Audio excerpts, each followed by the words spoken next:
Want to drive faster? Listen in as Kinch Rendell, an SCCA National Trophy winner and multi-time Pro Solo champion himself, interviews the best autocrossers in the land. He talks fast and drives even faster. And now here's your host, Kinch Rendell. This episode features somebody that has a blog. Let's have a little quiz here. Do you know BeyondSeatTime.com? Do you know it yet? It's all about autocross. It's Vivek Goel. He has been blogging for a while and says he's going to continue it to basically help people learn things that he's learned, as well as just learn in general about autocrossing, how to get faster. As he points out, he wasn't a natural at this, so a lot of things he's had to learn and is working on, he feels like can be applied to many of us that are trying to get better as well. So very much in the same line here is what I hope the podcast, entertaining somewhat and also for you to learn things about this. So he had lots of good insight. He's designed courses for nationals and courses for a long time. He has driven, he's in an STR car, CRS 2000 this year, talks about that, as well as once again just phrases things in different ways, has different insights and thoughts, everything about what is the apex of a turn, what's that really mean, we got into that, and just a lot of good back and forth discussion just about thoughts and ideas and how we really approach things and attack things and what we can try to do to get better and his approach to many of these things. So I hope you enjoy it. Let us know on Facebook any follow-up questions, thoughts, and comments. Thanks and enjoy. Vivek, welcome to the show. Thank you for having me. This is fun. I'm excited. No, thanks for, you've listened to some shows and such, so you kind of get what it is, and I love what you're doing with your blog about basically very similar to the show, trying to help people know how to get better. How would you summarize that? Yeah, I mean, the objective really, so this started, even though I've only been writing it for about a month now, the kind of thought behind it started up several years ago when I was really consciously trying to improve my own driving. And I started looking at why I'm struggling with some things that everyone else seemed to get. So I started trying to be very deliberate about figuring out what it is that is causing me difficulty to do some of these things. And, over time I was kind of noticing that stuff, and I harassed a lot of the faster members of our autocross community with questions, incessant questions, kind of bothering them about it over and over again until I got answers that made sense to my feeble brain. And I've been involved in the kind of instruction community for a little while with like track driving and with our local autocross club.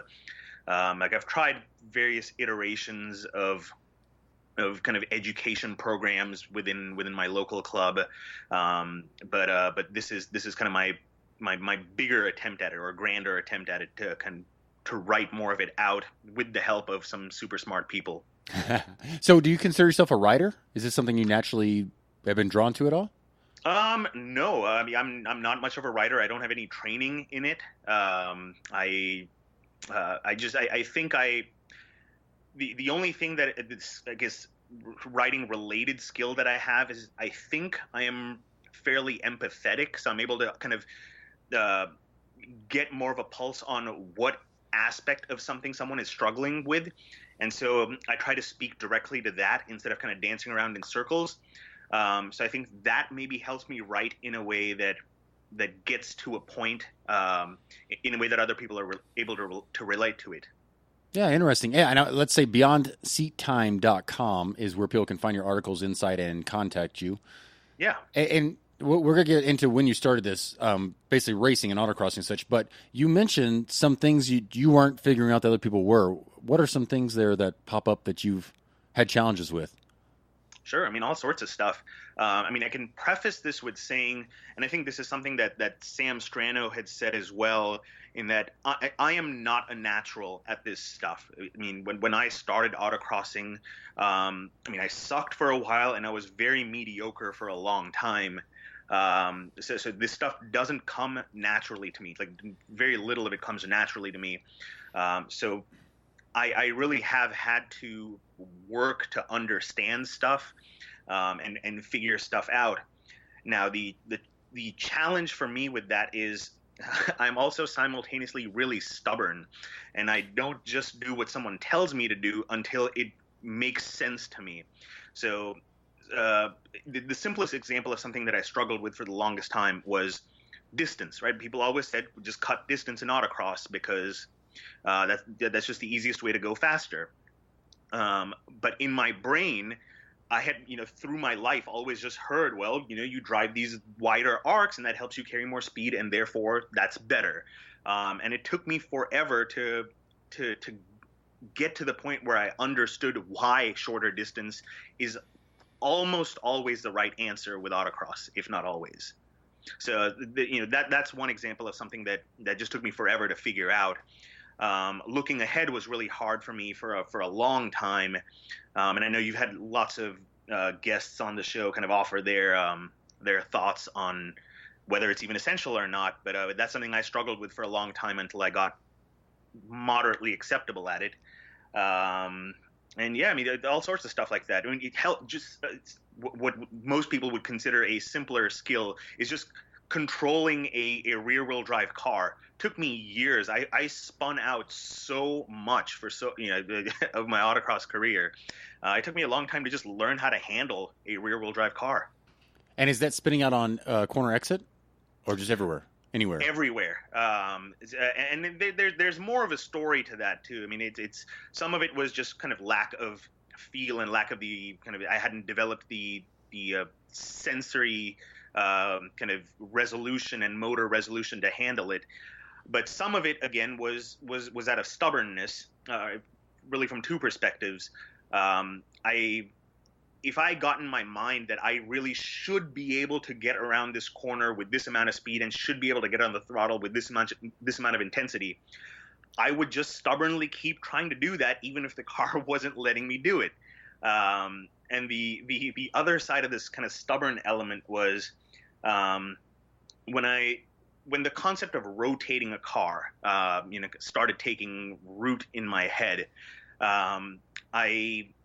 I would try to get some amount of rotation or kind of always maintain a certain amount of slip angle in the rear for as much of the course as I possibly could, which obviously meant spinning out a whole lot because I wasn't that good at it.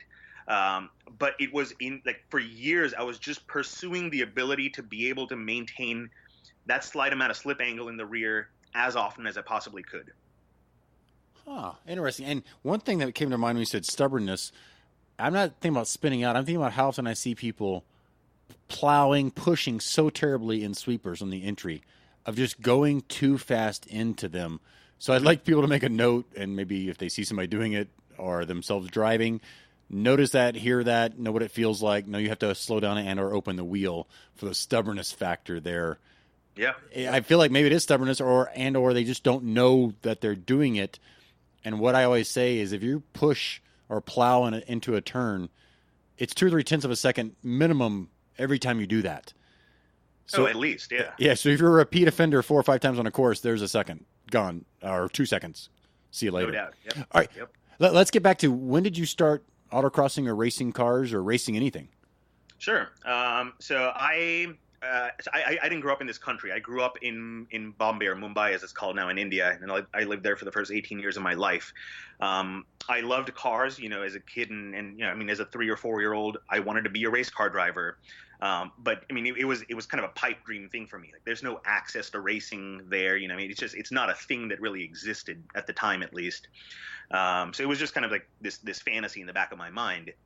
I wasn't even a big video game guy, so it's not like I got a lot of exposure to it in the video game world, except for, I did play Need for Speed, those that series of games for a couple of years, and like enjoyed that arcade style game for a little while. But again, that was doing it with a keyboard, right? I didn't even have a wheel to play it with.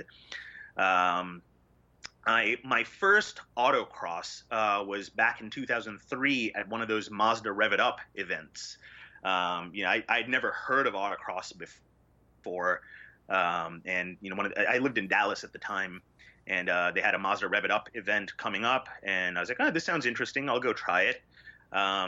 And I actually did reasonably well for, I think they had classes. They had like the professionals, the club racers, and the novices, or something like that. They broke it up in some fashion. And I placed fairly high amongst the novices, but I didn't go very far or anything. But that's how I heard about autocross. And then kind of middle of 2004 was when I started autocrossing. And at the time I had an Acura RSX Type S. with an air intake on it, which put me in what was at the time called STS, which then turned to ST, which turned to STC, and is now STS again. But I was competing against the '89 Civics, and I couldn't understand how those cars were beating me so soundly. So anyway, that was my start to autocross, kind of middle of 2004. I did a couple of events in the Dallas area, and then I happened to move back to Austin, really, in the middle of 2005. And it took me a little while to find the local autocross club there. And it was kind of late 2005 that I picked it back up again. But 2006 was my first complete season of autocross. Okay, so you're at basically a 10-year anniversary here. Or just going on 11, I guess. Yep. So all the experience took off, so 11 years. Oh, one thing I want to know is, how do you learn? Do you know how you learn, so people maybe can relate to how you've learned? Like, is it by watching? Is it by doing? You said you're stubborn. Do you have to understand it at the level of feeling it or mapping it out on paper or something? It's I mean, that's a good question. I mean, I learned, so the stubbornness angle definitely plays into it very heavily, and more from kind of an intellectual side, right? Like, I have to understand why I am doing something before I'm going to be able to get my body to do it. So you know, any kind of racing. Any racing aspect, right? Whether it's kind of trail braking or you know, even looking for the right line through the corner. If I'm not able to intellectually understand why I should be doing it a certain way, I'm going to be flailing around a fair bit. I don't know that I have the best seat of the pants feel. I think I process stuff a little more kind of cerebrally. That's just what works for me. So I learn by thinking about stuff really heavily, talking to folks about it, or reading a lot about it, gathering information, processing it in my head a lot, and then doing it. Okay. So read about it, truly understand it. So you're not going to change shocks to fix something unless you truly understand or have read and can conceptualize maybe what they would do. Absolutely. And so I think I'm very much like you in that regard, in that, I mean, despite having been autocrossing now for 11, 12 years, I am not a knob twiddler. I never have been. Even when I've competed in classes that have had kind of springs and shocks and that sort of thing, I haven't really tended to do much of it. In fact, I mean, you know, most of my autocross career has been in the stock or street categories.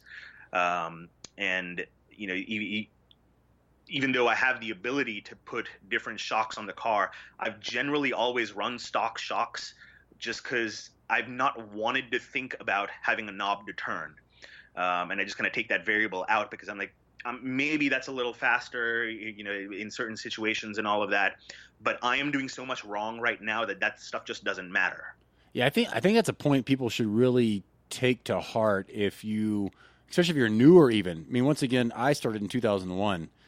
I still don't really turn those knobs, even though I bought the shocks from Jeff Wong just to turn knobs. Until we get this practice day that's coming into the month, I don't want to just do that between runs. Although if I do now, I've heard from so many people, do big changes. But I just still remember that sports car article that said once they put shocks and springs on a car, maybe it was a WRX or something, they improve 6 or 8 tenths. So I'm like, okay, if my car's in the ballpark, which like a Type R Integra drove forever, those stock shocks were mighty good. Did I have better shocks with Koni's? Who the heck knows? And honestly, when we changed those, had somebody change them blindly for me, I couldn't tell the difference. So often I think it's just too easy to turn the knob and think it's going to fix it. Although if you have that feel and you can really notice it and do it enough times to know that it does something, there's one time I can think is at Nationals. And it's when I had a different pair of shocks in the car, and I was like, oh my goodness, it's so bumpy. I need to turn. I think I want to turn the rebound up or compression down. I was like, it's way too bouncy back there. Yeah. I had no more settings to turn. I was like, can I change out the shocks between runs? But at that point, honestly, I'd lost the mental game because I couldn't do that. So what do I do reverting back to stock or street class? Let air pressure out of the rear of the car. Yep. Tried and true adjustment. Yeah, that's what I feel like being in stock. I asked David Fouth, what should I do? Run these settings. Okay. So all I really ever played was the rear air pressure, and sometimes the front I'd let out more, thinking, hey, I'll have a little bit more grip. These Hoosiers aren't going to last as long, but hey, I'll get 12 good runs out of them. So a lot of people think about that. Turning all the knobs and stuff, make sure, honestly, the air pressure settings, maybe you're doing some tire temps, to find out if you're at the maximum there, or let's say you want to go up or down in tire pressure to change the grip level. That is still my basis for my autocrossing. It's not springs and shocks. It's, hey, can I adjust the air pressure some? And I mean, I think there's actually good value in that, right? Even kind of going back to kind of what the driver can do. I mean, I think there's value there in that it's so easy to get caught up in what you can do to your vehicle to adjust its handling, that we forget what we can do as drivers to adjust the handling of a car, right? We tend to think about our driving style as being static, that, I just drive this way and now I want the car to do this thing. Well, if the car's not doing this thing, we can always adjust our driving style. And I think people forget that. Like, we just get so stubborn about trying to keep doing this one thing, and we'll tune the car to allow ourselves to do this thing, when maybe we should be just doing a different thing to begin with. No kidding. And that's where I still keep saying over and over, I want to put into my tool belt a lift. Or let's say I want to get my tool belt to be more, or my feel better adjusted for weight transfer, which I got to keep saying this over and over again. When I did the rallycross practice, weight transfer really, really set home for me when he said, okay, in the slalom practice here, you're going to turn in the slalom and lift after you turn. I'm like, what? He goes, do it. It was amazing how much more it gripped, and on the dirt, because it's slipperier, how I could truly feel that. So once again, improving the driver, I think, has so much more opportunity there than some shocks or anything else, which is pretty much what you were, I think, hitting home there. Yeah. And, of course that's true, when we're, kind of at an intermediate level, or kind of the early part of an advanced level even. But I think that remains true even at the top of our sport, because none of us are driving a course perfectly ever, right? I mean, there's always kind of errors made. Given only 3 runs, there's no way you're going to get a perfect run. So I think that holds true at every level. Like, it's not just for, a beginner or an intermediate driver.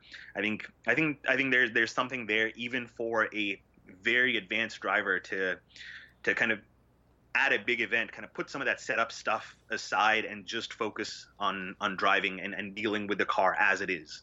Yeah, and I've got to plug what Paul Russell had said in the previous interview. He doesn't want you – he got this from John Ames. He said, I think as of June, don't touch the car anymore.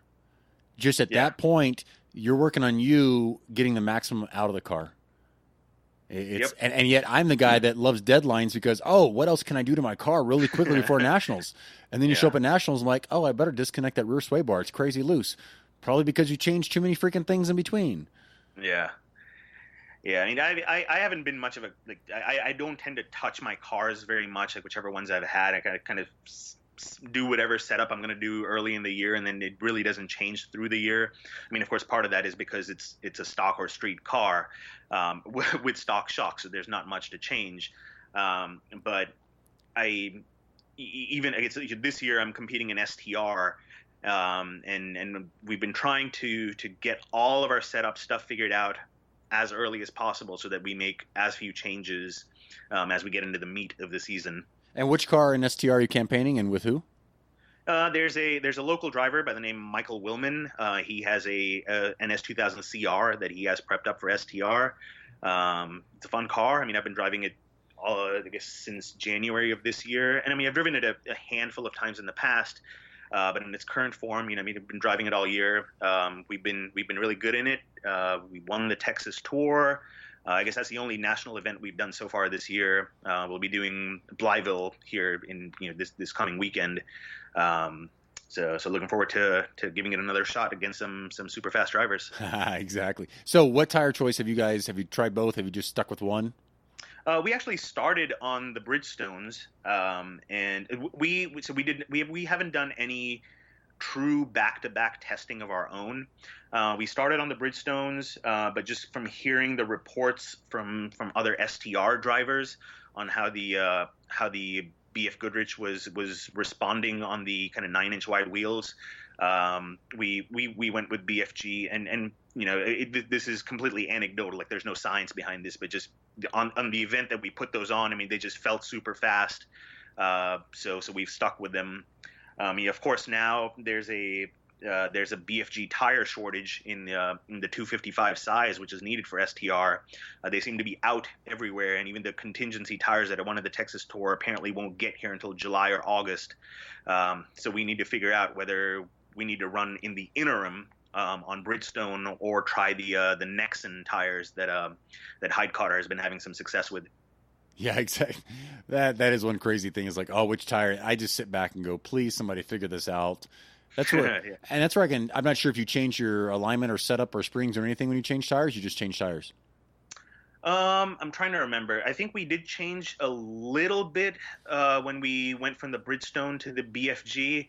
But I'd probably have to ping Michael to figure out what exactly we changed. I don't remember, and I try not to keep track of this stuff.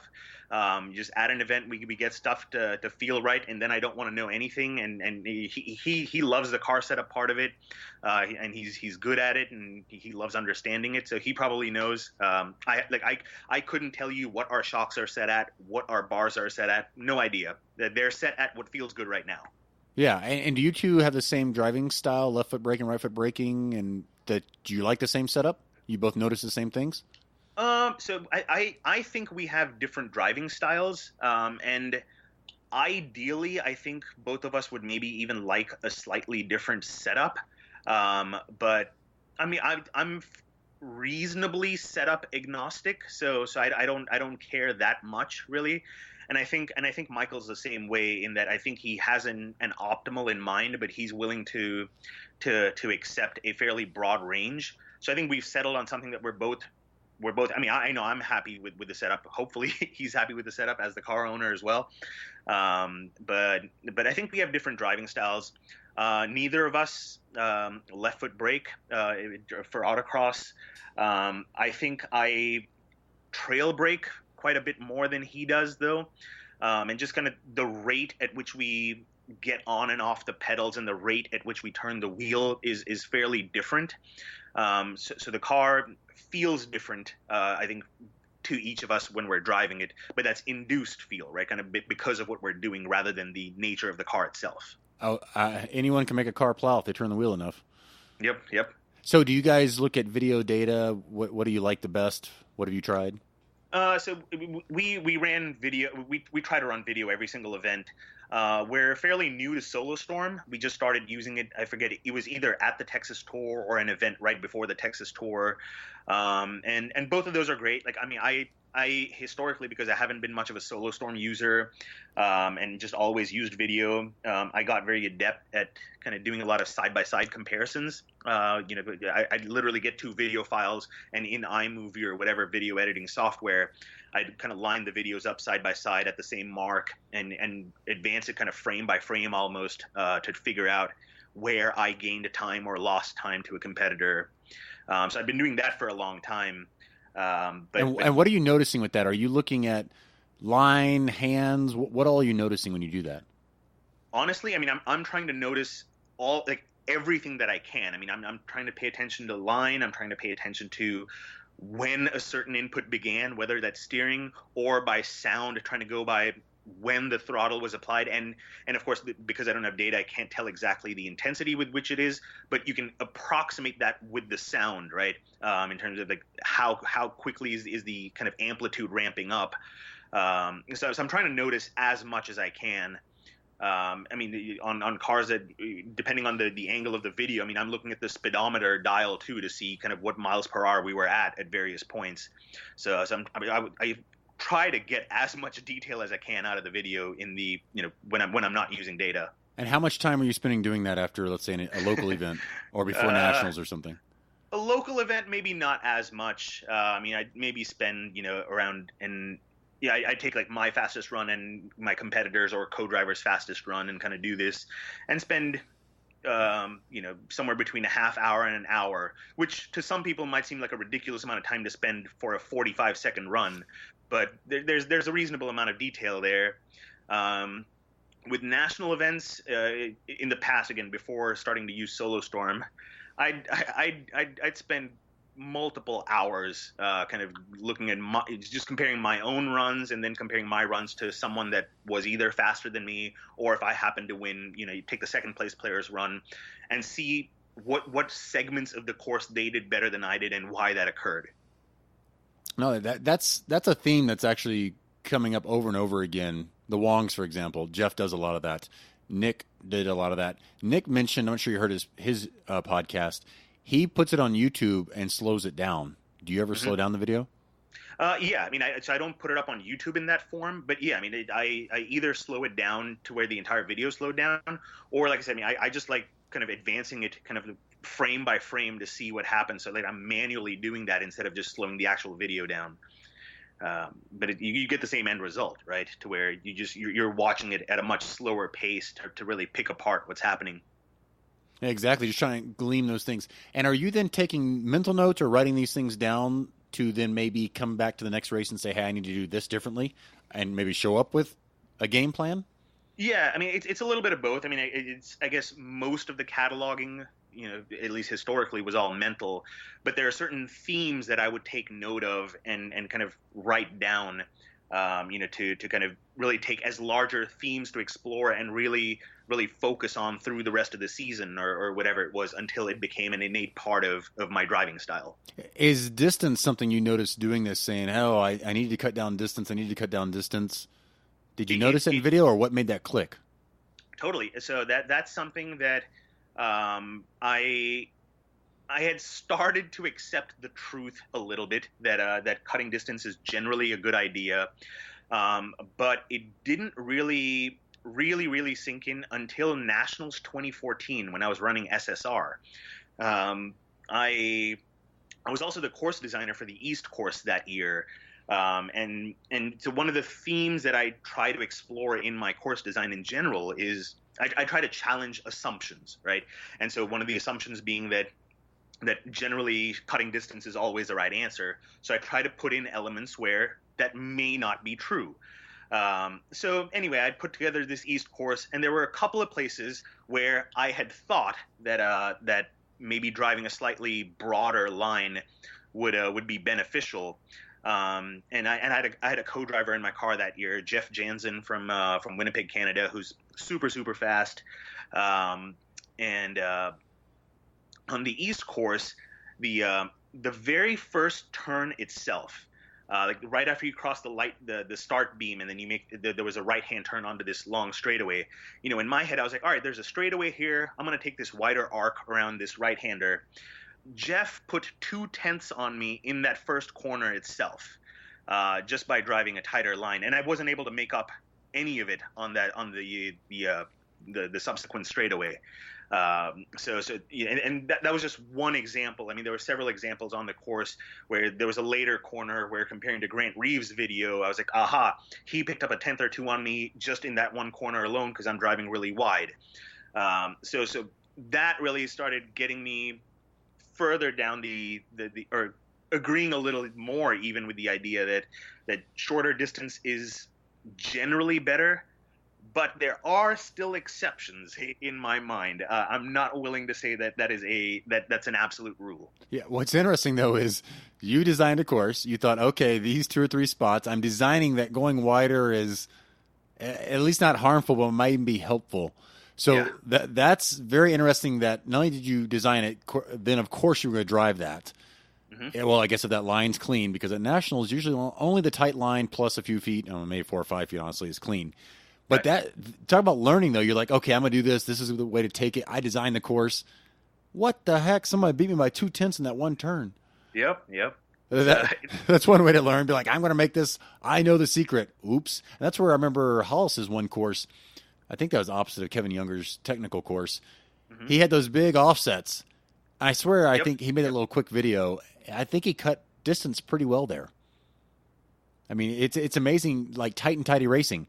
Yep. Are they in the Northwest? Maybe I forget. Is that right where they're at? Maybe I forget where they're at. But there's a reason everybody says all this stuff. And when John Ames says, "Kinch, if you're 1 foot off this cone, you took 1 foot to get here. You got to take 1 foot to get back." Where actually in reality, on the line of driving an arc over to it and an arc back, it's probably more than 1 foot over and back. Right. Things like that really helped me back in the day in the parking lot when he took me aside and said some things like that. Really go, oh, wow. Oh, I got to tell a story about the Tight and Tidy. It was a super tight course. I wanted to complain like no other that the gates were all tight.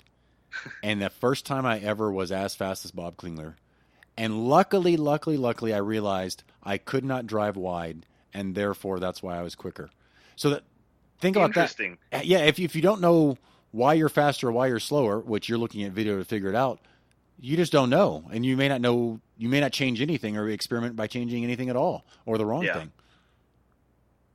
Yeah, I mean, like I said, over the years, like since that Nationals in 2014, I mean, I've been really poring over my videos and other people's videos to either drive that point home or find the exceptions to where the tightest line isn't always the best.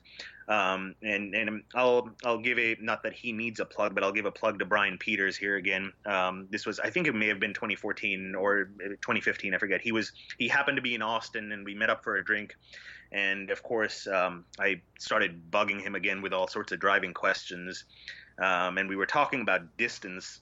And he was trying to explain stuff to me, and I wasn't quite I wasn't quite able to pin him into the corner like I wanted to get him to give me, kind of an absolute definite answer.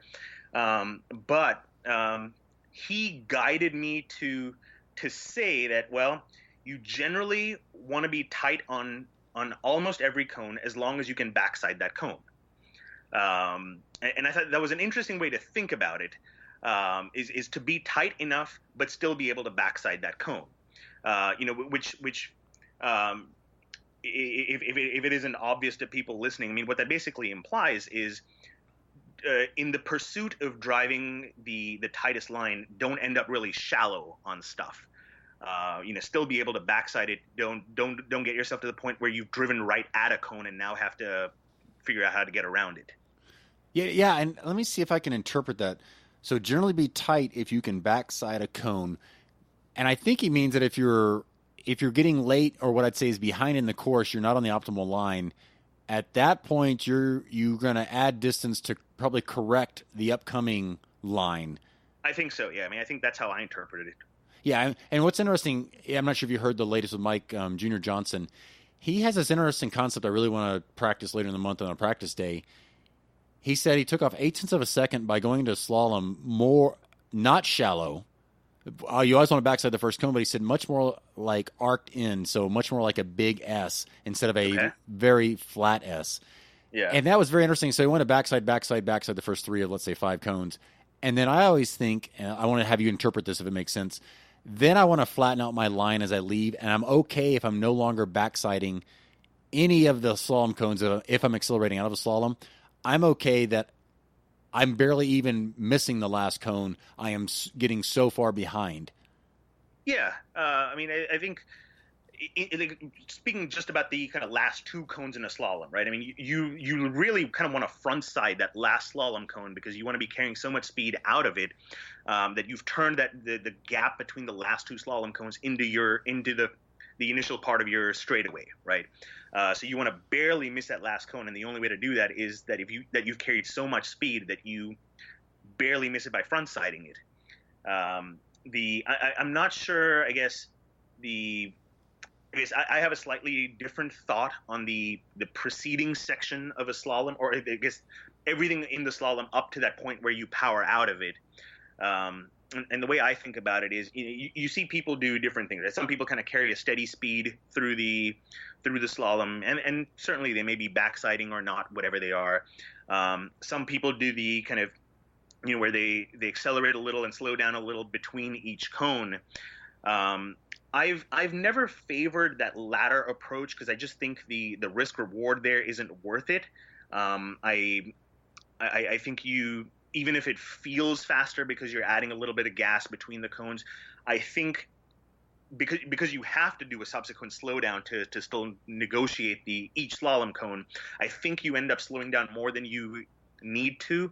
So I think there's just too much room for error there. And then I think an interesting thing to realize is that if you slalom against very slight throttle, the very action of straightening out the wheel and turning as you're going between each cone is naturally going to create some acceleration and deceleration just from the tire scrub and the lack of tire scrub. So you don't really even need to modulate the throttle that much. Your speed will be modulated just by the fact that your wheel is turning against partial throttle. Yeah, no, good insight there. As you're saying that, it's so crazy that me racing here the whole time, seeing Bob Tennell left foot brake, touching the brakes every time. So that's how I learned, by watching people and seeing people do things like that. And I'm just like an experimenter that copycats and says, oh, I should try that for a while. Does that work for me or not? Which I wonder if he was then accelerating in between. When I asked him, he goes, I'm basically trying to load more weight on that tire so I get more grip out of it. And or when he got in my Integra the one time, he was trying to tap to get to rotate a little bit. Being a front-wheel drive car, he really wanted to have the back step out to turn for it. So, yeah, if you're not a left foot braker, you would never even, well, I guess you could try that. I think it takes even more time, whereas a constant steady state is what Brian Peters preaches. And he goes, I knew I was going to regret when I told you never break into a slalom. And that's where you said the risk reward. And believe you me, I get it. Talking to Tom Barry, they said looking at data, it's not the thing to do. But my, oh my, is it something that if it's a big, huge slalom or something I can carry speed into, maybe I'm just a gambler, and I'm thinking, can I carry my speed? It's usually, can I carry it into the second cone? Yeah. Slow down, and then manage to slow down somewhat in the right area and get back up to it. And Matthew Braun, please get on the podcast. Please, actually, just let me ride with you again. That was a blast. I am telling you, he on purpose breaks in slaloms or anywhere else to cut distance to get the car to rotate. Yeah. And that's where I love the different styles people have. I think some are more consistent than others, which is that risk reward.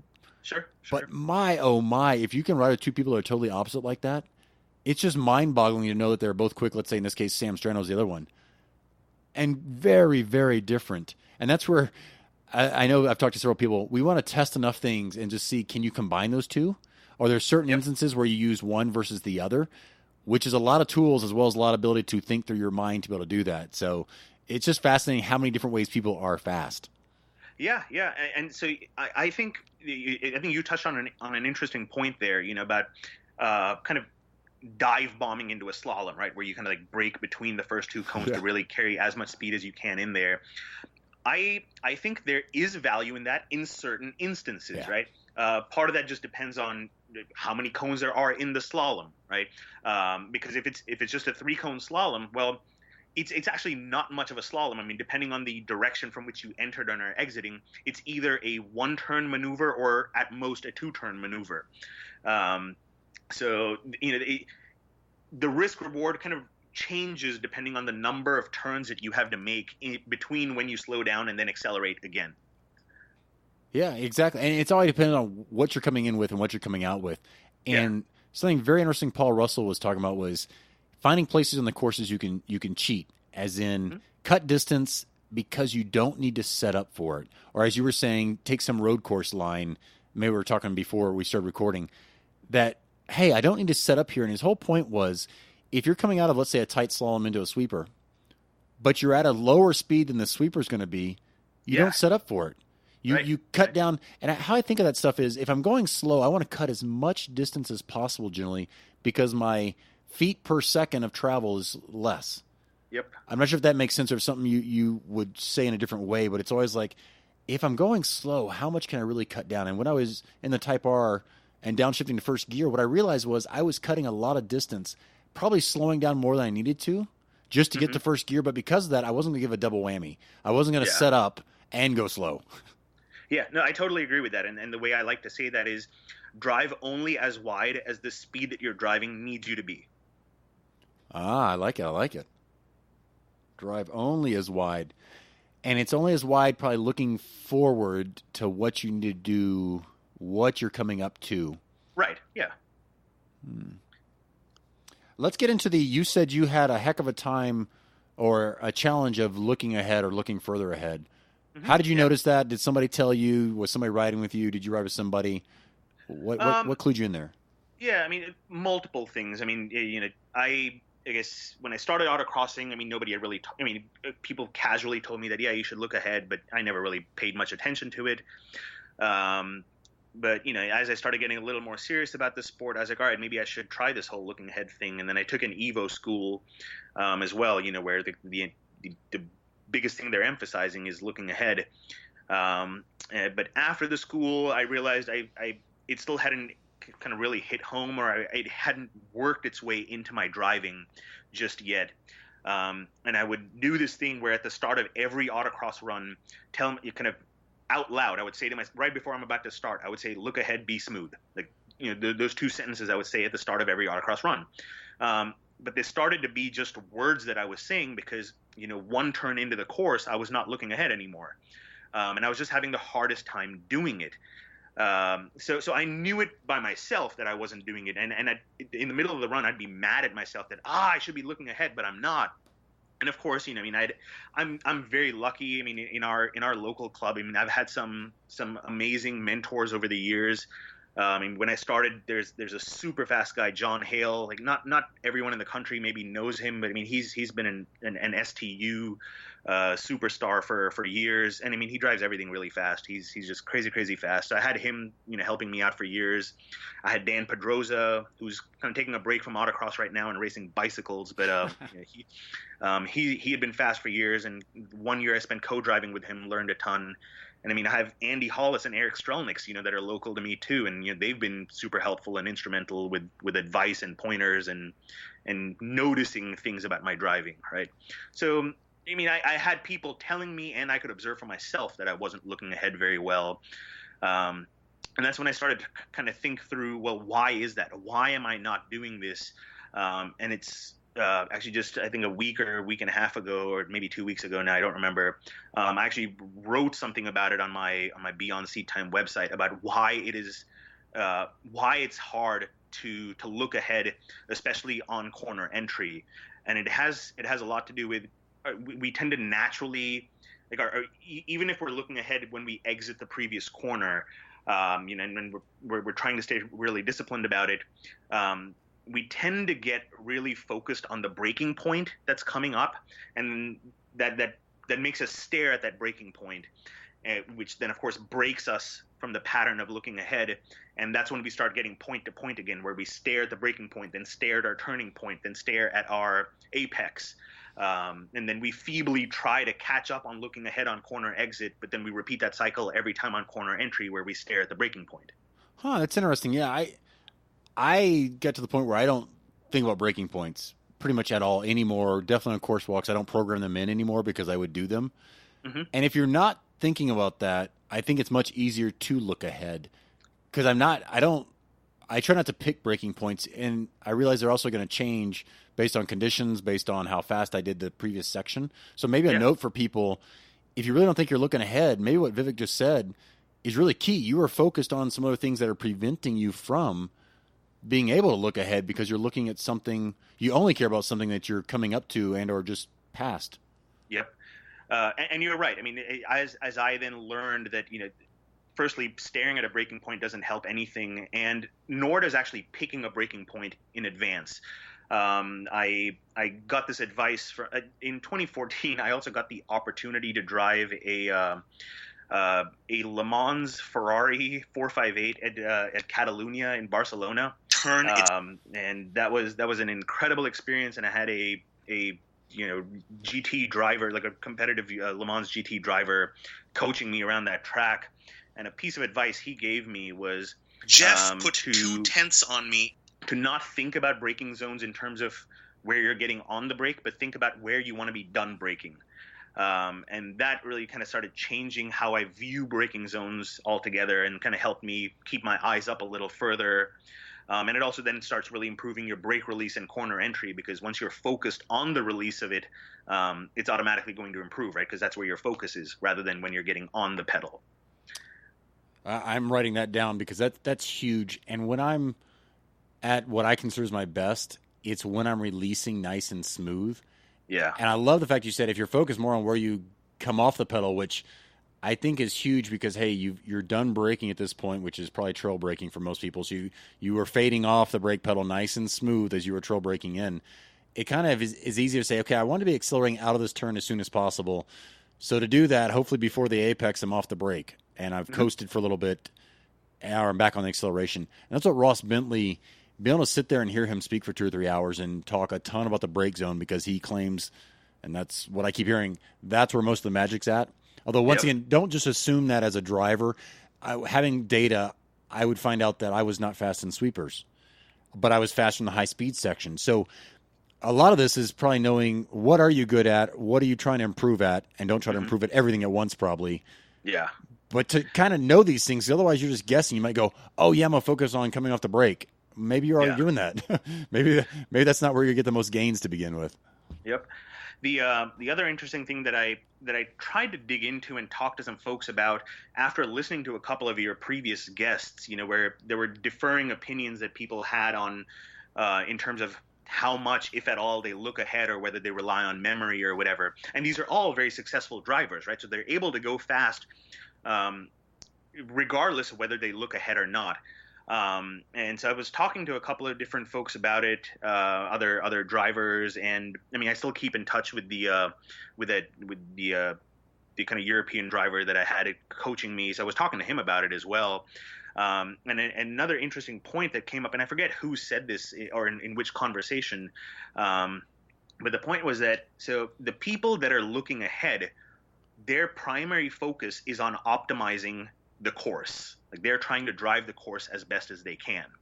The people who aren't looking ahead, almost by definition, their focus is on the car, is on what they're doing in the car, implying that they're going fast by optimizing or by keeping the car on the edge and on the limit for as much of the course as possible. Like their focus is kind of on the car as opposed to the course. So they may be driving the course really well too, but that's almost a kind of maybe consequence. Accident. Yeah, it's an accident. It's a happy accident. But their focus is on keeping the car right on the edge. Which, if you keep the car on the edge on, let's say, not the optimal line compared to I am too slow on the optimal line, we're probably tying. Or, I mean, I think you're going to go faster keeping the car on the edge. I think Ross Bentley says that too. Like the line is obviously super important. Like to really win, you need to be on the line.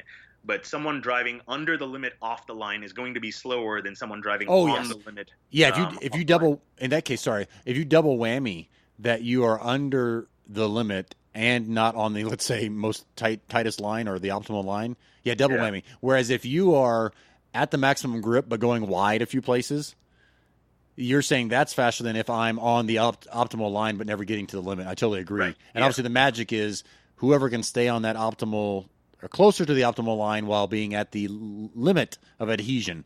Mm-hmm. Yep. Yeah, that's where the feel comes in. I claim it on a feel, but I guess at some level I must have something, because I think I get to the limit. I correct. If you're correcting in a positive way of, hey, it's about to slide out on me, you're at the limit. Yeah. If you're never doing that, like you, I think, and hearing Mike Jr. Johnson say this, it's much easier to teach somebody who's overdriving because they've gone past the limit. Whereas the people who never get to the limit, you've got to somehow coach them up to get there. They have some fear or something of getting to it, but you have to go past it to recognize it. And it's okay, I think, to bounce just over it. I think the fastest guys are always just over. Watching Brian Highcutter videos, he's always just over it and having to correct. Mm-hmm. Just over it. Robert Thorne, I'm over it, I better correct. Yeah. And I think that has implications for how kind of your strategy in a 3-run format event.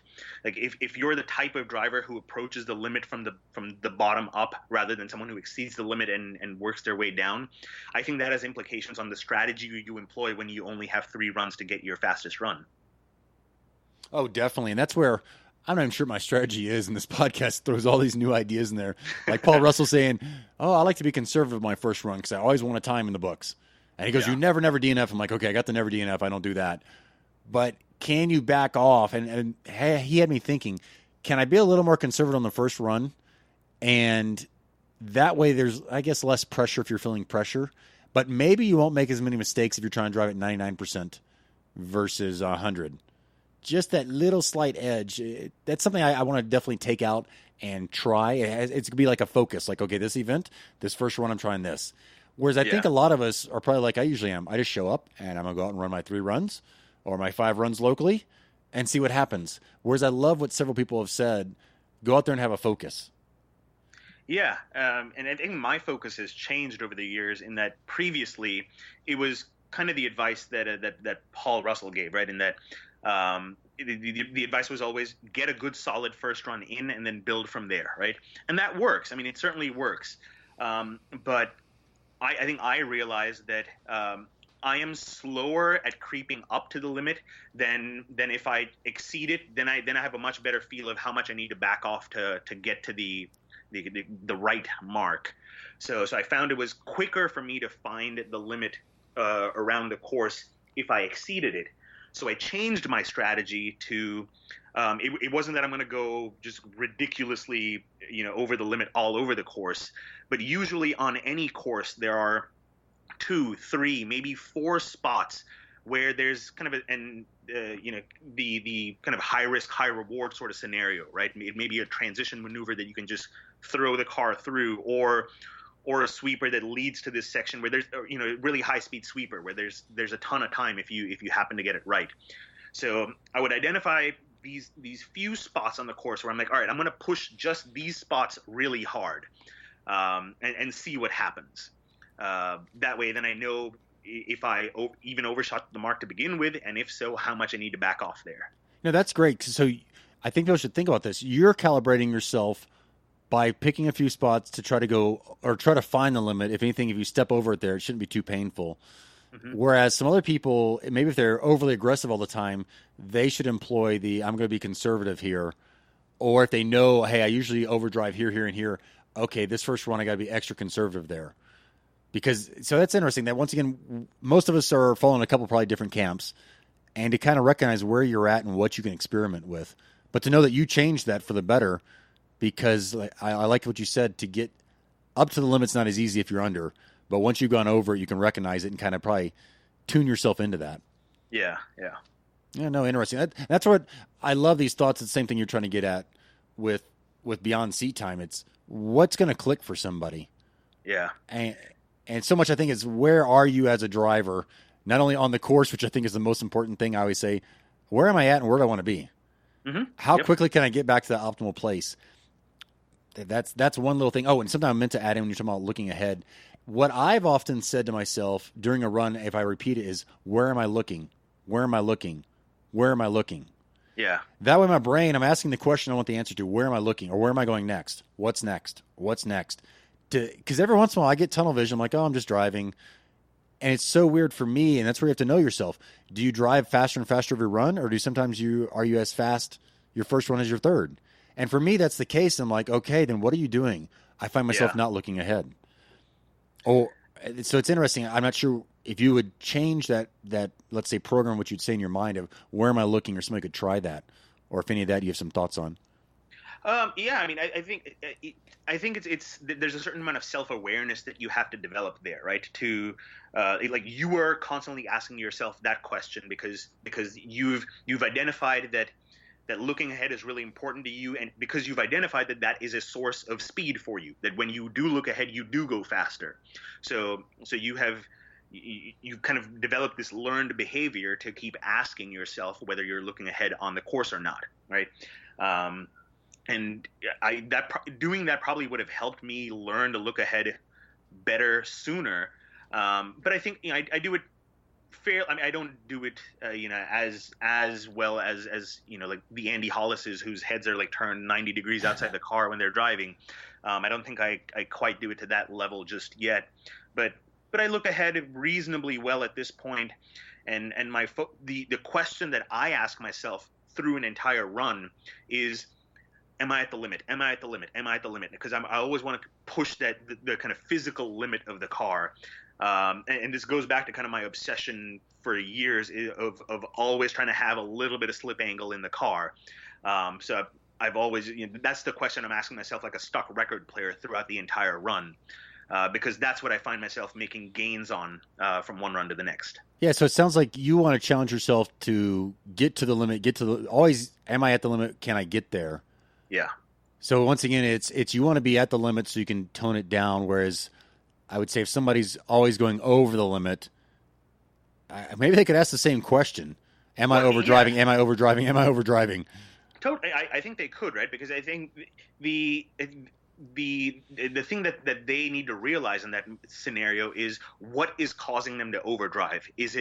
Are they overdriving because their inputs are too, like the resolution on it is too low, like they're just too large changes in their inputs, or is it because they have insufficient visual data to make the right inputs, right? Because that'll inform what you need to correct such that you don't overdrive.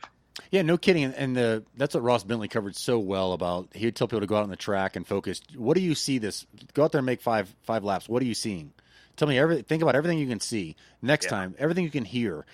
And tire sounds are so key to me. I need to put a quiet muffler in the Civic just so I can hear more of the tires, because especially as I change from Bridgestones to BFGs, it's like, oh my goodness, I want to be able to hear what these are doing and learn the sound for each tire and where they're okay and where they're not. Yeah. That's a key to me that some people, what? You're listening? I'm like, heck yeah, I'm listening. And I cringe when people are plowing through a turn because they need to open the wheel and or slow down. One of the two or both. Yeah. They're obviously not registering that I am inputting too much. If anything, I'm going to turn the steering wheel more into the turn. So that's where people just aren't, I don't know what they're focused on at that time, but they're not recognizing that, hey, this sound, this feel through the wheel is not working, and or it's not working. How do I fix it? Let's say first you have to recognize it's not working. Some people then turn the wheel more. And at times I've done this. Oh, let me input a little more. No, the program needs to be, this is not working. Open up the wheel. Yeah. I think those are all things that sound simpler than they are to actually do for someone that doesn't have the experience with it. Because they're intuitive, right? I mean, if you turn and the car hasn't turned, well, your brain tells you to turn more, right? So it's just that's a very natural thing to do, even if it's kind of the wrong idea from a tire physics perspective. And the same thing with, if a driver repeatedly enters a corner too fast, even though they know they're going in too fast, I think it comes from the place that they're just seeing these other drivers go much faster than them, and therefore in their mind it turns into, well, they just may be going into all these elements faster than I am. Right. It kind of ties back to I think a comment you made in one of the previous episodes where kind of what ran through your head when you drove a GT3, where you just expected it to do everything better than the ST car, right? And it's that idea, but from a driver's perspective, in that if they're seeing someone go faster than them, even if they're plowing through this corner, they're like, well, next time it'll work because someone else is going faster, so I need to make this work. Yeah, with a different setup, a different age tire, different amount of tread depth, different inputs. And give us your thoughts on this, but the corner entry is the last place to overdo it, in my mind. Yeah.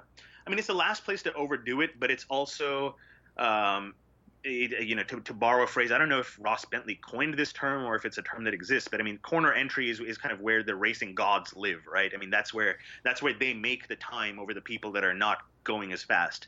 I think the biggest gains are always made on corner exit, but once you get to a kind of sufficiently advanced level and everyone's got the exit pretty well done, I think the real magic is happening in corner entry. Yeah, I have to agree. I want to call it the final frontier. I wrote that down as you said that. I'm like, I want to say the final frontier. Yeah. Because so much is going on in the corner entry, the braking, the coming off the brakes, the trail braking. All of it's so important. That's where hearing people like Brian Peters not focus on the entry, all about the exit. It's interesting, and we never know what somebody's really doing. I want to get the technology. I don't know how cheap it is, or to be able to watch where our eyes are looking. Because when you watch that video with the F1 driver, he stares at the apex a lot. He spends an inordinate amount of time looking at the apex of turns. Yeah. Because if he wants to hit it, he better stare at it long enough to know that he's going to hit it, I guess. And that's kind of why I think I watch cones and notice if they're in and out of the box. And I want to hear from you on whether you do that and how you scan. But I really am focused on these things because my game plan is I want to be by this cone. And I don't know if I'm so much thinking what angle I want the car. When I walk the course, I know what angle I want the car to go by it. But I'm really judging myself every cone and watching it up as I flash back and forth with my eyes to judge myself. Am I on the line I want to be on? So do you scan? Do you not scan? What do you think you do? Yeah, so I scan ahead. Like I said, I've now developed a better practice of looking ahead and scanning ahead. I actually don't tend to look back at the cone that I'm driving by as much anymore. And even with looking ahead, something that works for me is I actually don't. I my focus isn't on the cones. I'm actually looking at the spaces between cones. And what makes sense to my brain about doing or looking ahead that way is I see the gaps that I'm waiting for those gaps to open up. And when I see those, I know, that I can get on the gas or do whatever, make whatever input I need to make, because the gaps are where the car is actually going to go. So that's what I look for. Now that's interesting. The only time I approach that is, I got to find out what book this is. I read it, all the good diagrams and colored photos and everything. I will try to draw out the line I'm going to drive, especially in sweepers. Mm-hmm. I find them like, okay, the optimal line's there. And in this book, they color coded it. So they had brake zone, trail, or coming off the brakes, coming with the brakes, trail. At times I'm able to kind of like see this line, which while walking course, I kind of think about it, try to pick this optimal line through the course that I plan to drive. And so in that case, I don't have to look at the cones. I guess I am looking at the space in between, trying to arc in there. And it's a good point if you're looking at the distance or the areas between, especially if it's where you're going to place your car, in my case, where I'm going to place my driver's seat. Yeah. You can focus on that and kind of get there. Yep. No, I like the way you phrase that. That may click for some other people, looking between. And that leads me to bring up what Mike Jr. Johnson says. He likes you to look at the last cone in the slalom. And through what he called peripheral vision, see the upcoming cones. He said, you're not going to hit them because they're getting closer so you can see them. Yeah. I've only done that a few times. And how I knew I did it was when I looked at the last one, all the cones would line up as I went across them. So I want to have a practice day where I'm going to look at the last cone and see, can I still drive well and backside the first couple? Because I'm looking at that first cone for a little bit going, okay, I want to come in at this angle and be really tight to that. Yeah. So I don't know when I'm going to look at the last cone in the slalom. Yeah, I mean, I've become a big believer in the power of peripheral vision. I mean, I think that's we don't realize how much information we pick up even when we're not staring right at, whatever we want to stare at. I definitely don't, and I'm not saying that it's bad. I mean, maybe I can pick up some time doing Mike's technique of kind of keeping my focus on the last slalom cone and using my peripherals for every preceding cone.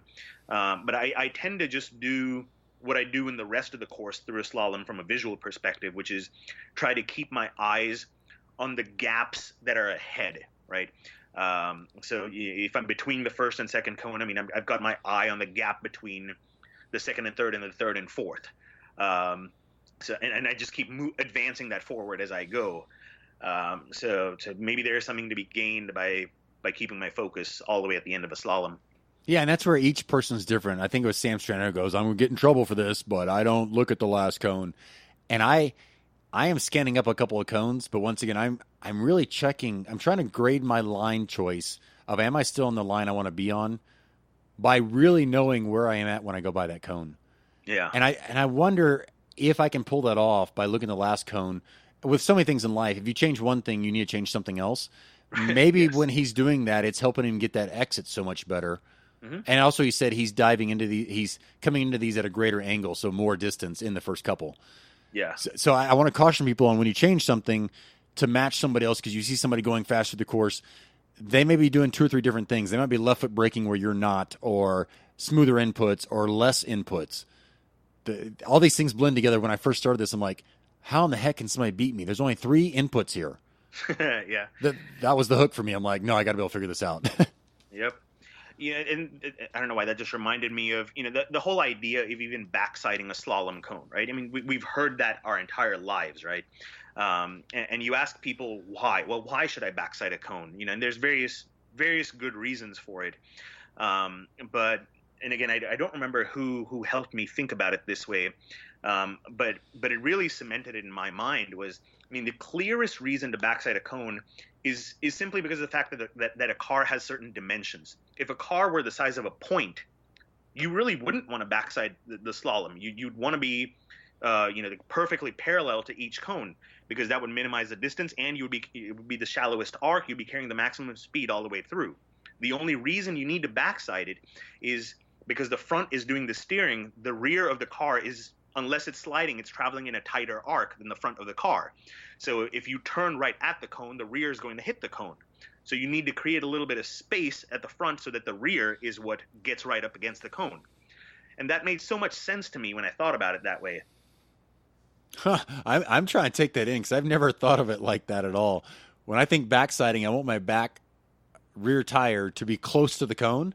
Mm-hmm. But what you said is true. So the backside's taking a slightly tighter line unless you're really it's sliding out. Right.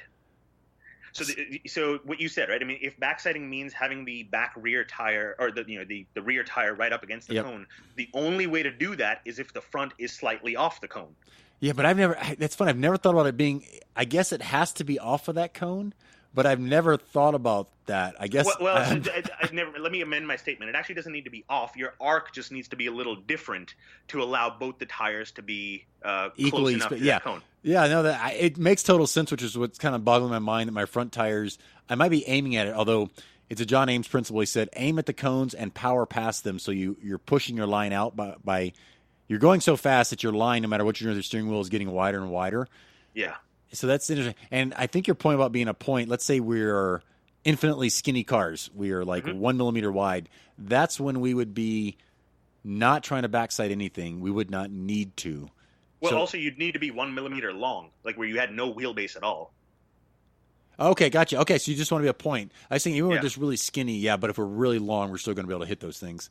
Yeah, it's all about the steering of that. And that's where the principle, which I am not set up or driving like this all the time, of if you can get the car to rotate without turning the steering wheel, i.e. having the rear rotate, so in the rear-wheel drive cars, you can play with the throttle. On a front-wheel drive car, lift a little bit, do something to initiate the turn. That's where I think Ross Bentley pointed out, he goes, the fastest way people get through some turns is by doing that. And, is it who just won C-Stock? That's what he talked about doing, is that he was so good at having it just rotate, just with his setup that he wants it to rotate. Mm-hmm. I forget if he said under braking or not, but that's something that several people have said, even these front-wheel drive cars, that, push it a little harder and it'll rotate right there. And it's like, are you kidding me? Like through braking? Yet I've been in a car where lifting in a sweeper, it rotated. Yeah. And I think that would be magical. I should really, once again, have enough test time to figure that out. And that's another tool in the tool belt if you know your car can do that. I need to turn a little bit more here. I can just lift. It's going to rotate, especially front-wheel drive, and slam back on the gas, and away we go. Mm-hmm. Yeah. So kind of tying what you just said back to what I was talking about in the slalom, like the idea that, when you're turning, the front of the car is driving essentially a wider arc than the rear of the car, right? I mean, we all know this intuitively. Like imagine you drive through a puddle and then you turn the wheel and you kind of observe the kind of wet tire marks made by the front and rear. The front tires are outside the rear tires, right? And at some point years ago, I got this idea in my head that the fastest way around a corner is if I could hypothetically get the front and rear tires to follow the exact same kind of groove or the exact same line to where neither is outside the other. That is how I will be the fastest. That's what kind of set me onto this path of really trying to keep a little bit of slip angle in the rear at all times. And I still don't know if that's the right answer or not, but that's just right now, that's what makes sense in my head. So I am stubbornly pursuing that. So if you can, in this case, you would, let's say you're trying to backside a cone, you can get your front tires as close as possible and have the rear follow the same path with slip angle so that you can, you're at the maximum grip because you're slipping just a little bit. Yeah. Yeah, that'd be so interesting to have, I guess, slow motion cameras to see how cars come by there. I've thought about having, in the golfing world, you could put these little stickers on your club to see where you're hitting the balls, like how consistently and where exactly the ball was impacting. Yeah. And I've always wanted to have tape by the slalom cones and have people drive by there. Actually, no, we could probably do it electronically. There are a few of those. I mean, I've seen a few videos of like super slow-mo videos of people going through slaloms. Yep. And I mean, you'd be surprised, like almost everyone is carrying a little bit of slip angle, and they're often surprised that they were. It doesn't necessarily feel like that from in the car, but it happens, and especially when you're really pushing it. Yeah, and that's where what I'm wondering is how many people even know without cameras on the side of the cars, both sides, how close they are to the cones. Whereas I want something like that's underneath each cone, and it can measure if you're 2 inches away, 6 inches, 8 inches. Yep. Not too far. And now I guess you could probably have strips that could record where somebody went by. Could maybe have an LED that lights up green. That was good. Red, you were 8 inches off. Because that comes back to the Titan Tidy. With the Solo Storm that I was using in the past, you could really see how much distance you were driving. Yeah. And it was amazing how quickly you could add 30 or 40 feet to a course. Yep. And you just you can't make that up against somebody who's at the limit on the tighter line. Yeah.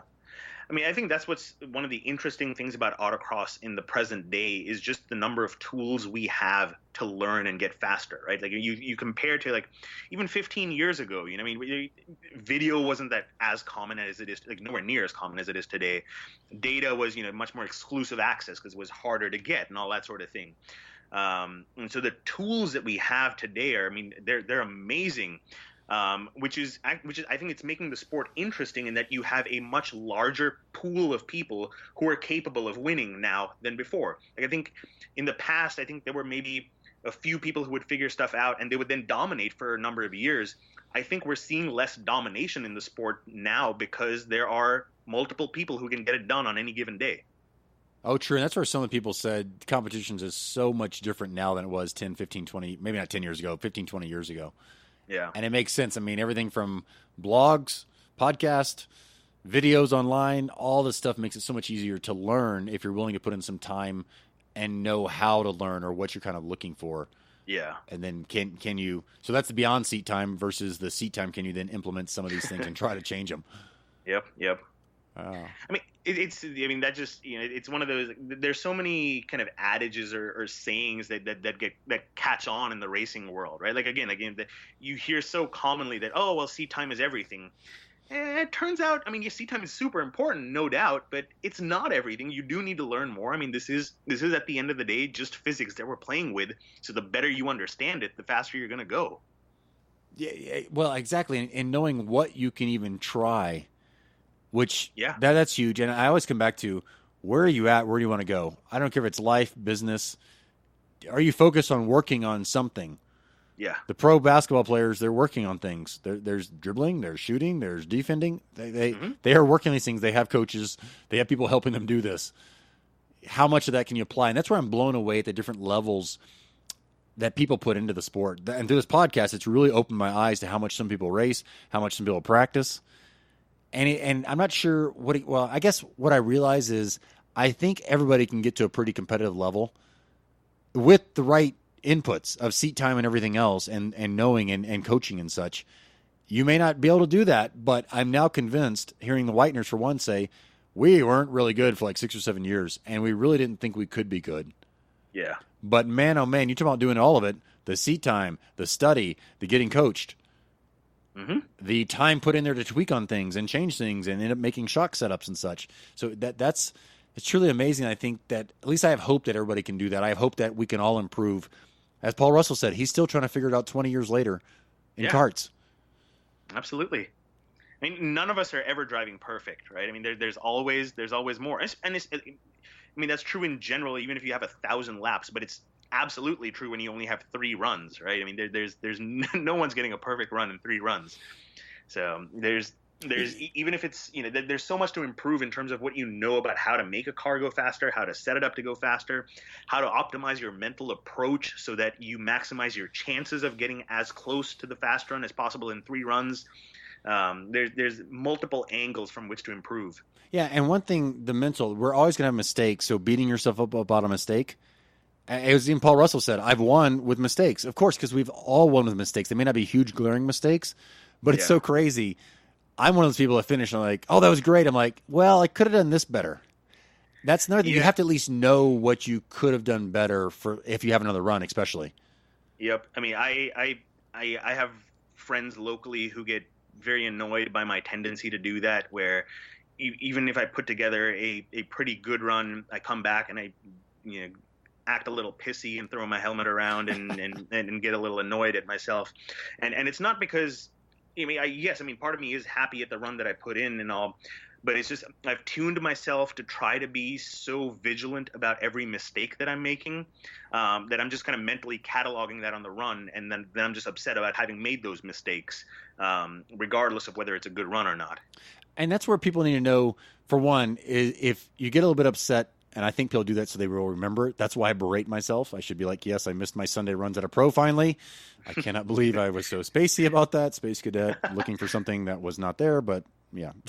So if you're trying a tactic and if you learned it from somebody, I don't care if it's your parents or whoever, you got to make sure it works for you.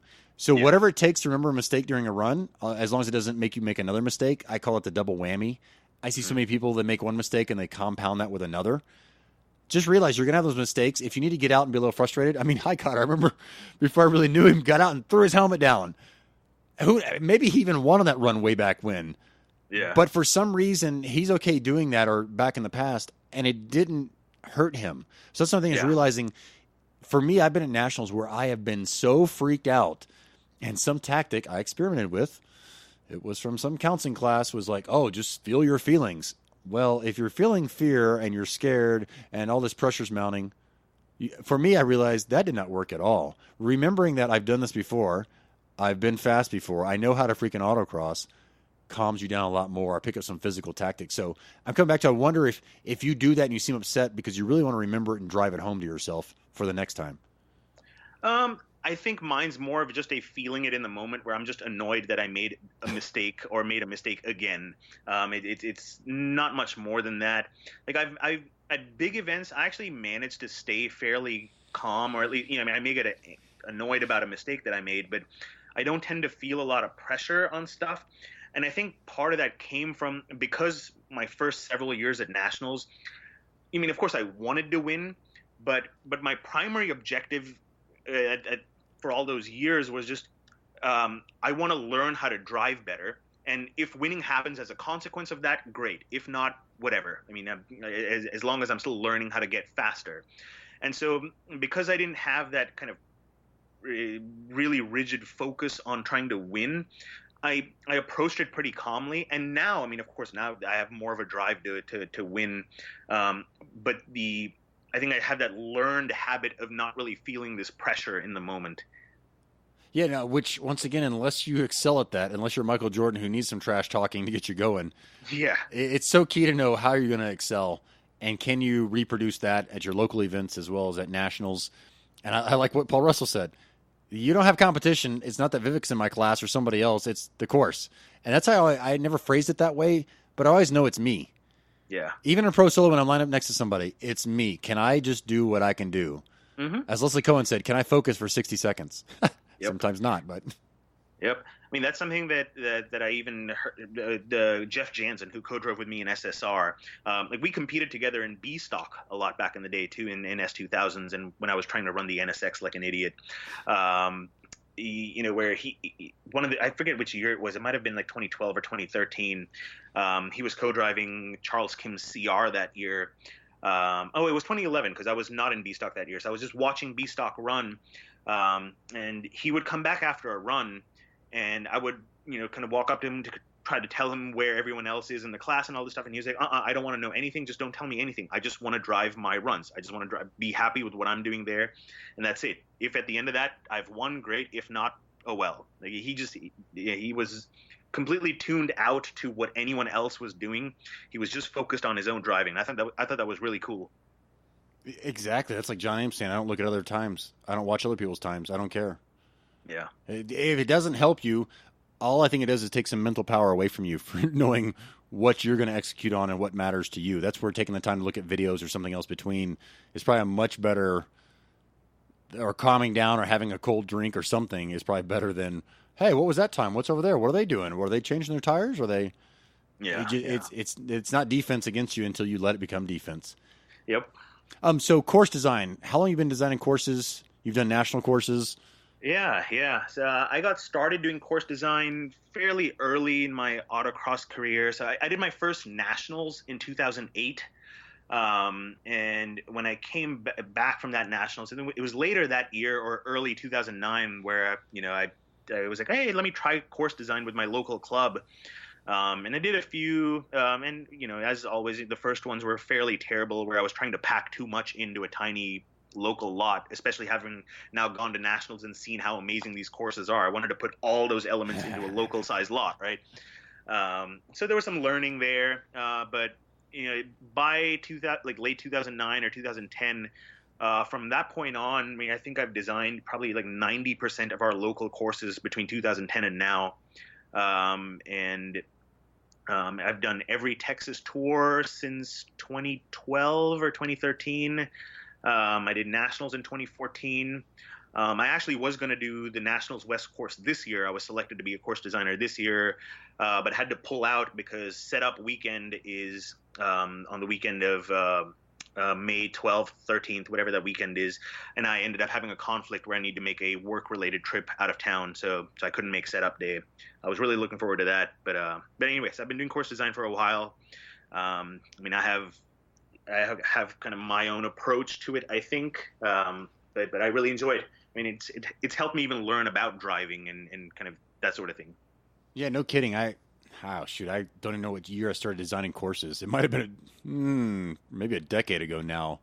Yeah. And I feel like I was lucky because I worked course with John Ames a whole bunch first and kind of watched what he would do and how he would set up cones and what his thoughts were before ever trying to do it. And what you were saying, like trying to put too much into a lot, I'm reminded of what Jason Frank said. He said every lot has a number or a couple of numbers, like let's say 20, 22, or 18 features you can pack into the size of the lot. So yeah. I thought that was very cool. Like I had never thought about that. I kind of know what fits because I've done these two lots over here a lot.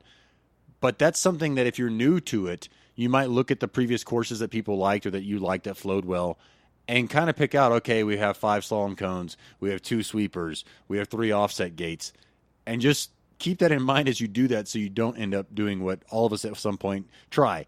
We're going to fit all these cool things in there that come from Nationals, this huge area, into this little area. Nope. Yeah. I mean, I think the biggest challenge for a new course designer, and again, this is very natural, right? But I think every new course designer wants to put their mark on something, right? They want to do it different than whoever came before them, right? And I think an important thing to realize is that all autocross courses are made up of left turns and right turns. That's it, right? I mean, that's literally all it is. So there's, you don't need to reinvent the wheel. You don't need to come up with crazy elements that no one has ever seen before. I mean, autocross has been around a long time, and lots of different types of elements have been tried, and some of them have stuck around, and the ones that didn't stick around, they didn't stick around for a reason. Like they didn't work very well. So I think that's a perspective to keep in mind when you're first trying this stuff, is to kind of just understand why elements are the way they are and why they tend to be arranged in the sequence that they are arranged, right? Because I mean, at the end of the day, a course is a product, right? That you are putting out there for your consumer, which are the other drivers, to enjoy. So it should never turn into an art project for you to make it look the best or be most different. You're making a product, not a piece of artwork. Yeah, no kidding. I'm going to make a loop, or I'm going to do this or that. Oh, and I've got to just Chicago boxes. The fascination people have with Chicago boxes. I don't get it. It's like 20 extra cones. Yeah. And on a piece of paper, I guess they like all these cones. It's a 3-cone slalomish. That's about it. Yep. And it seems like they always become really, really, really, really, really tight and painful once you make a Chicago box out of them. Like we have one coming up this weekend, I'm pretty sure. So I'm like, it's newer people, Chicago box, the fascinations. I don't get it. I've never had that. Chicago's okay. Never lived there. Been there a couple times. Don't get it. Don't know what's going on there. Yep. I agree. And that's where, like you said, they're all left and right turns. And I think for people like a Chicago box, all I'm focused on are those 3 cones. And because I want to backside the first one and get through. I think that the more experience you have, the more you know not to look at all these extra cones. Yeah. So everything the course designers are doing that seemed cool and eyebrows and everything, for some people it's probably a big distraction because they don't know what to look at, or they're trying to look at all of it. Some people look at the outside cones. Unless I can hit the outside cone making it into something, I don't even know where care they're there. Right. Well, yeah, I mean, it's all about, you figure out what line you want to drive and then figure out which of those cones is limiting your ability to drive on the line you want to, right? I mean, that's the cone that matters. I mean, that's all it comes down to. But then, of course, you have to train yourself to be able to ignore all those rest of the cones in whatever fancy arrangement they've been put on the ground. I don't know, I guess my approach to designing a course, like I said, part of it is kind of the cerebral side where I've always wanted to challenge assumptions, right? So can I put down elements such that min distance isn't necessarily the right answer? My the experiment that I'm running these days is, well, so we've already established that when exiting a slalom, you want to front side that last cone, right? So usually, not always. Well, usually, sure, that's true. Not always, because it depends on what comes after it. But the experiment I'm running now is, well, can I create other situations where you maybe shouldn't backside the cone and maybe should frontside a cone that aren't as obvious, right? And something that Paul Russell would find and someone else maybe wouldn't find.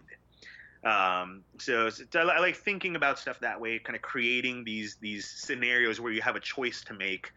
But I also I think about it from the perspective of driver flow. Like, I imagine being in a left-hand turn, for example, what would be an interesting thing to do at that point? And then I try to design a course that way. Like, what would be an interesting thing to do next and next and next?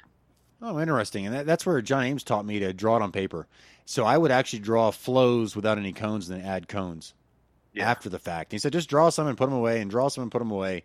I should do more of that. After a while, the same lots, you kind of get bored. You're like, oh, what should I do? I haven't drawn one from scratch in so long. I should probably try that. I find that I can set up the same course. I'm one that will change it to make it better when I'm setting it up, that they're not the same anyway. But I like general flow. So like, I want new stuff. I'm like, it's all practice, because as you said, it's lefts and rights all over again. It's just left, right, left, right. The biggest thing I notice that course designers do that kind of throws some people, it's defining or not defining or falsely defining the apexes of sweepers. Oh, yeah. That to me, it's almost like people assume, and somebody pointed out on here that finding the apex, which I always like to split things and find out where I can be for the apex. If you know where it's at, you are more likely to get there than if you don't have a clue where the middle of the turn even is. True. Well, and apex too is a term that people use to mean very different things, right? Like, people define it as either the middle of the turn or the tightest portion of the turn or the whatever. Right? I mean, there's a million definitions people have for apex. I don't know that everyone agrees. Oh, great point. What to even call the apex. So finding the apex depends on your personal definition of what that is. No kidding. So I that's good to clarify. I will walk out there, and at Nationals it's very easy with concrete blocks. I will count how many concrete blocks are between the two cones or where the two cones would be for the entry and exit. Mm-hmm. And I find the middle of that, and I find out where approximately I think I would be to be in the middle of the turn. Yeah. So I probably don't look for the apex to some people. I'm looking for the middle of the turn if it's just a perfect arc. Yeah. Just to kind of calibrate myself with where is the middle of this thing with these cones that are all out of place. They're not defining exactly. So my kind of view on like what I think of the apex, like whether this is the actual definition or not, is kind of doesn't matter, right? But kind of what the point that I look for when I'm walking the course is, and what I think of as the apex is, where am I getting on the gas? That is my apex. That is the point I care about. And are you thinking about the turn being tighter right beforehand, or are you thinking about, is it concentric or circles that are, or half circles that are a perfect arc? No, I'm not thinking in terms of them being perfect arcs, because I don't know if this is a controversial statement to make or not, but I think you should be driving as few perfect arcs as possible. Huh. Yeah, I don't know what I drive as you say that. It's funny that I think usually of these perfect arcs, having no clue if I can drive them. I think I'm just trying to define where I would go, I guess, if it was a train with a perfect arc track like those wooden toys. Yeah. So my rationale for saying that is, imagine you had two circles, right? One is a 60-foot radius and the other is a 70-foot radius. I'm making numbers up here, right? And imagine you're just driving in the 60-foot circle, and let's throw a number out there. Let's say you're going 30 miles an hour around the 60-foot circle. To go around a 70-foot circle, when you increase the distance, it's in proportion to the square of the speed and not the speed itself. So assuming the same level of grip and all of that, your speed will of course increase going to the 70 mile an hour circle, or the 70-foot circle, but it won't increase by enough to make the time the same. So you'll be going slower in a larger circle. Yeah. So unless it's a bank turn, is what I think John Ames told me. Yeah. if people should do this, or actually I should do it again and just post it. If you plot that out at a 30 versus 40 or being 4 foot off line, if you don't believe in tight and tidy yet, through especially 180s, you plot that thing out, you'll see how many extra feet you go. Yeah. I don't know how else to, for some people that'll click, some people maybe they're still going to be stubborn and go, no, I don't get it, I can grip wider. Yep. I'm sorry, once I did that, and once again, timing people, all the fast people that were here, through 180s that look slow, but they're really tight, that once again is how I learned by watching the fast people, what are they actually doing? Yeah. And in the 180s, it was very, very clear. You don't add those 1 feet or 1 foot, 2 foot, 3 feet. You can't do that through the whole arc. Especially go out there and measure one of these, walk across it, pace it off, find out what the distance from side to side is for what is that, the diameter or circumference, whichever one. You can plot the stuff out very quickly. I should really do that. I keep saying that. I'll take a note here. But yeah, I mean, and anytime you're driving kind of perfect arcs, assuming you're doing it at the limit, you can't be accelerating while doing it. So you wouldn't be able to accelerate out of a corner if you were driving a perfect arc. Oh, good point. Good point. Yeah, because you would basically get there and you would just be on the perfect braking. You would get right to the threshold. Yep. So if you can accelerate a ton, that means you slow down too much. Mm-hmm. If you can picture or make a perfect arc through there, I like that alone. That's hopefully something I consider and think about afterwards. So I can start noticing.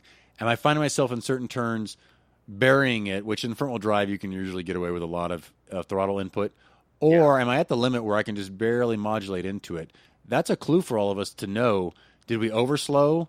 Did we have to wait a long time to get on the gas because we're kind of at the maximum or waiting for the arc to tighten up? That right there, that's really hitting home for me. That's another thing to take in to really know what am I doing and to figure out am I too fast, too slow, especially if there's a consistent pattern there. Yeah. Yeah, I'm going to write that one down. I'm putting a little star right here, buddy.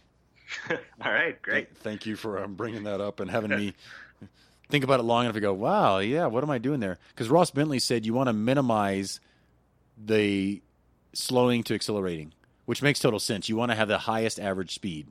Sure. You don't want to overslow, duh. But that's where it sounds like so many people in autocross say, if anything, err on the side of slowing down a little bit too much. Because if you don't, the plowing through the turn or plowing to the turn is so detrimental. It's so time-consuming.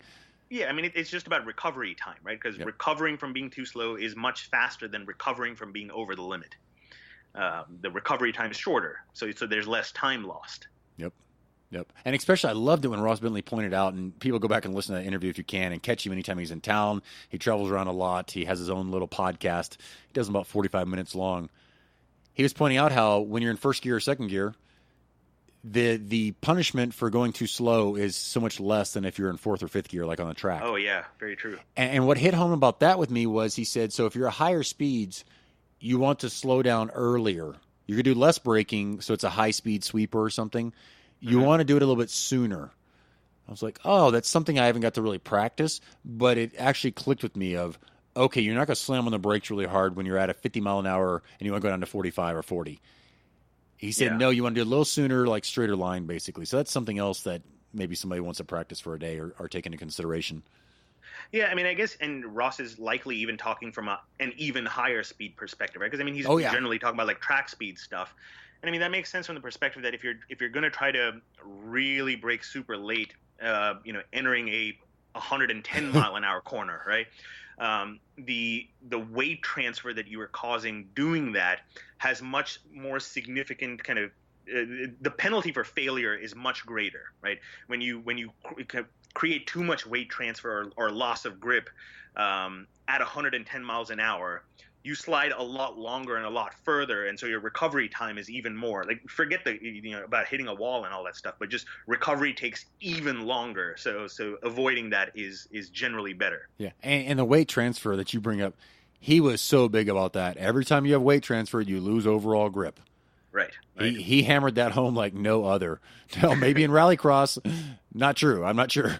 I was amazed at how that worked in rallycross, but wowzer, did he finally. And that's something I don't think as an autocrosser I have ever really thought about. I guess the only way I'd think about it is the car's getting loose, add power. So it's not even weight transfer. It's just, how do I fix what just happened? Yeah. I'm not considering the suspension. Some people think about all that when they're walking course. Where am I at? What's the car doing? How do I fix it to get back to somewhere, the most optimal place I want to be? Yep. And I mean, go ahead. Sorry, go ahead. No, I just try to keep it simple. we can talk about 50,000 things to do. For some of us, we probably have to make it simple. Know what's out there. Try one thing at a time, maybe. And how simple can you have your little core set?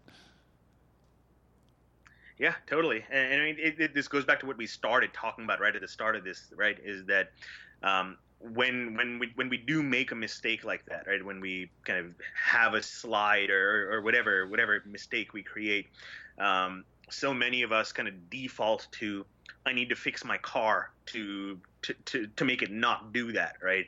Where instead, I think it's much more beneficial if we're able to first say, what did I do to create that scenario? And was doing that the right move to begin with? And I think people tend to skip that part of the analysis sometimes, especially with autocross. Yeah, and that's where I forget who said it, but basically every car will push if you over input. Where two people can get out of the car, oh, it was pushing. Well, the GT3 really seemed to push out to me because I drove it like a Civic, and I went too fast, and I planted my foot at this apex area. I'm like, what in the heck am I doing 2 car widths off of where I want to be? Yeah. I mean, boggle the mind that some cars are going to drive very differently. Mm-hmm. And yet it's so crazy, probably because I've been in front wheel drive so long, I wasn't cluing in. It just, so I can feel anyone's pain of doing the same thing over and over again. I kept doing it and thinking I got to be faster and having the wrong assumption. Assumptions can really hurt you. This car is faster than the Civic everywhere. Oh, until it's not. Until you think about, wait, what does it weigh? How much weight's on the nose? It's so that you said that basically. How many people I'm putting it in different words, are making those wrong assumptions? I need to do this, or I need to change the car. And I would challenge people, if you're somebody that likes to change the car a lot and it hasn't been producing the results that you want in the past or any time, and you're not getting that much quicker, try to do exactly what Vivek said. Look at you. What are you doing input-wise? Get somebody else in the car, record them at the same time. I did that one video I put up on YouTube where all 4 of us drove the GT3 on the same day. Yeah, I saw that. That was pretty good. That was fun also because when I rode James Darden, I asked him, but I knew it was way different. He left foot broke. And he basically held that steering wheel and played with his line choice by slowing down or accelerating. Yeah. And that's another thing that it was that Pro Solo I did the first one I ever did. And the fact that I actually somehow it came into my tool belt, you're getting slightly offline in this kind of like basically offsets or slaloms going to the finish. I lifted off to tighten my lineup. Yeah. So you got to be recognizing what you're doing first, and then, what do I have to do here to change this for the better? Yeah. And I really do wonder, people that are, let's say, mid-pack, if they know what part of that is breaking down, because something's not equating it. Well, they have to be in a competitive car. If you're not in a competitive car, I think you can learn a ton by driving a bad car, but you're not going to be competitive. That's why finally I was a lemming and bought a car that was competitive. Yeah, it took me long enough to do that. Yeah, like the NSX, I remember saying, you should get Eric Strelnick in the car. You said... And I did locally. I got him in there. And he didn't fit. Yeah, his head was sticking way out. Yeah, you told me something like maybe he hadn't been in the car yet. And I think you told me he doesn't fit. I'm like, what? You said, get in.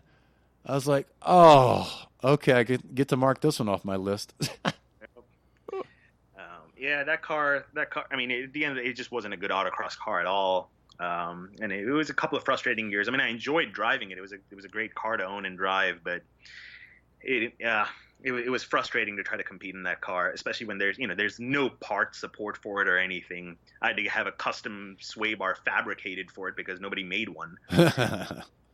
Then that's another thing about be a lemming, buy a Miata, buy a Civic, buy whatever. I mean, if you do that, if you co-drive with somebody first, see if you can handle it on S2000, the Miata. Yeah. That takes a whole lot of it out. For me, it was like, okay, what shocks do I need? I didn't need the pimpiest shocks. What alignment? Go. And I feel like there's enough classes you can kind of get in the ballpark. And okay, maybe you can tweak a little bit to gain a few tenths. I'm not even convinced of that. It's more so your skill level to get there. Yeah. Well, and I mean, there's a preference angle to that too, right? In that, so there are lemming setups for most classes, right? And so when I got the Corvette and was running an SSR, I came to find out that I liked a generally speaking, a looser setup than most other people did, which is odd to do in a Corvette, which, you know, people seem to like to get on the throttle as hard and as early as possible, and that would make sense.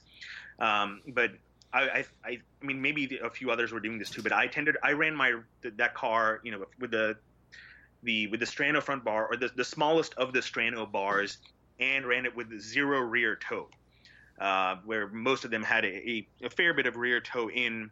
And my rationale for that was simply, I am more comfortable in the car when I don't have to guess whether it's going to be loose or pushy.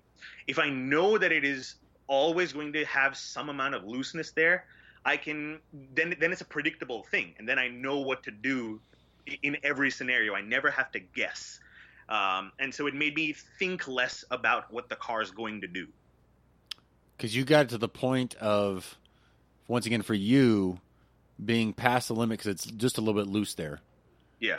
So then my challenge for you would have been, all right, let's tighten it up and see if we can get to that limit again. And if nothing too bad happens when you get past it. Yeah, I mean, and I tried that. I mean, I tried running a tighter setup, again, just by putting the sway bar on its stiffest setting and towing in the rear a little bit. And there were parts of the course where I would go as fast as I would go before, and maybe there were some sections that I would go faster even. But there were portions on the course where I would end up making mistakes because I wasn't sure what the car was going to do. So I'd either end up breaking it too loose or end up pushing where I wouldn't have pushed before. And there was just that unpredictability then thrown in where it could do either, that made me make more mistakes. Huh, interesting. And how much practice time do you get, or events a year and such? So, I mean, being in Texas, our events run all year long, and there's 2 clubs that are local to me. I tend to make, you know, I'm not able to make every single one, of course. I tend to get somewhere around 20 local events a year. And I travel, you know, for 3 or 4 of the national events, right? So, I mean, I'm doing about 25, 26 events in total a year. Yeah, no, that's a good amount, I would say. Obviously, I think most people, if they can get that many, they're going to be getting a good amount of seat time to be able to improve. So let's get into the walking courses. What is your take on how much you walk? What are you noting and such? Yeah, and this is an interesting thing to talk about after the episode you had where everyone was talking about kind of their course walks and looking ahead kind of strategies. For me, I am a huge believer in the power of visualization, and I don't target a certain number of walks. It's more, I will walk it as many times as necessary until I can drive it in my head, because then I can get unlimited seat time in my head, you know, sitting in my hotel room later that night. I like that, and that actually ties in with what Paul Russell said. Walk it until you can do whatever your game plan is for that. He breaks it into chunks. That makes sense, and it's just not hitting me hearing it basically 2 times from 2 different people. Why walk 2 times? Maybe the course is much longer. Maybe it's shorter. You don't need to walk it 5 times if you usually walk 5, if it's a very simple pro course or something. So I like that better way to gauge it. Whatever you're trying to get out of it that works for you, walk it that many times. And then if you want to go get some extra exercise and walk with some friends, and yeah, I like that. So has it always been that way? Have you adapted to get to that? I think I've adapted to get to that because, I mean, early in my autocross career, I mean, I didn't know what I was doing, so I just walk it until I have it kind of sort of memorized, and then I didn't even think to try to visualize the course, you know, before I run it, right? It's just, all right, I memorized this, now I'll just try to output that when I drive it. And, you know, I got some ideas about visualization from, I think, just watching Andy Hollis right after a walk where he'd kind of close his eyes and do the kind of wobbling around sort of thing, you know, imagining himself driving the course. And then seeing other people do it as well. And I tried doing it at first. And again, at first, I wasn't quite able to get myself to visualize it in sufficient detail for it to be useful. But as with anything, you practice doing it and your kind of brain figures out how to look for the right details when you're walking to then replay those details later, right? So it was a learned thing, and something I've really focused on over the last, I'd say, 4 or 5 years or so. Yeah, no, and that's where so many people walk so many times. That, what are you getting out of it? Can you visualize enough of it to make it make sense? Is a good point too you had there. Yeah. Of, hey, I got some of this, but what am I going to do with it? Are you going to replay it in your head and think of the key cones? For me, I'm thinking, where am I looking to next? And I want to turn my head. So my wobble thing is, I'm here, I want to look over there. What am I looking for? I'm looking for that cone. Oh, the dirty one, which may move later, but I'm looking for that second laydown or something. Right. And I mean, I've had situations where, like at an event, like a national event where, I'll walk it how many ever times I need to the previous evening, and I, kind of have my game plan in my mind, and I'm driving it around, and then as I drive it in my head, I realize, I can actually improve this game plan, and I come up with a different idea. Then I have to go back and walk it again the following morning to see if the idea that I came up with is actually feasible. So there are times when the act of visualization forces me to go walk again to see if what I visualized is now accurate. Oh, that's interesting. And I think it's also good to walk again, and that's where I think, as Hollis, somebody pointed out, people don't walk at pros before the challenge, and I have quite a few times. It's just like at nationals. You want to see what the clean line is. Yeah. And by looking at what the clean line is, you can kind of see where people are going. And can you go as wide as you thought you might have planned to do because of setup?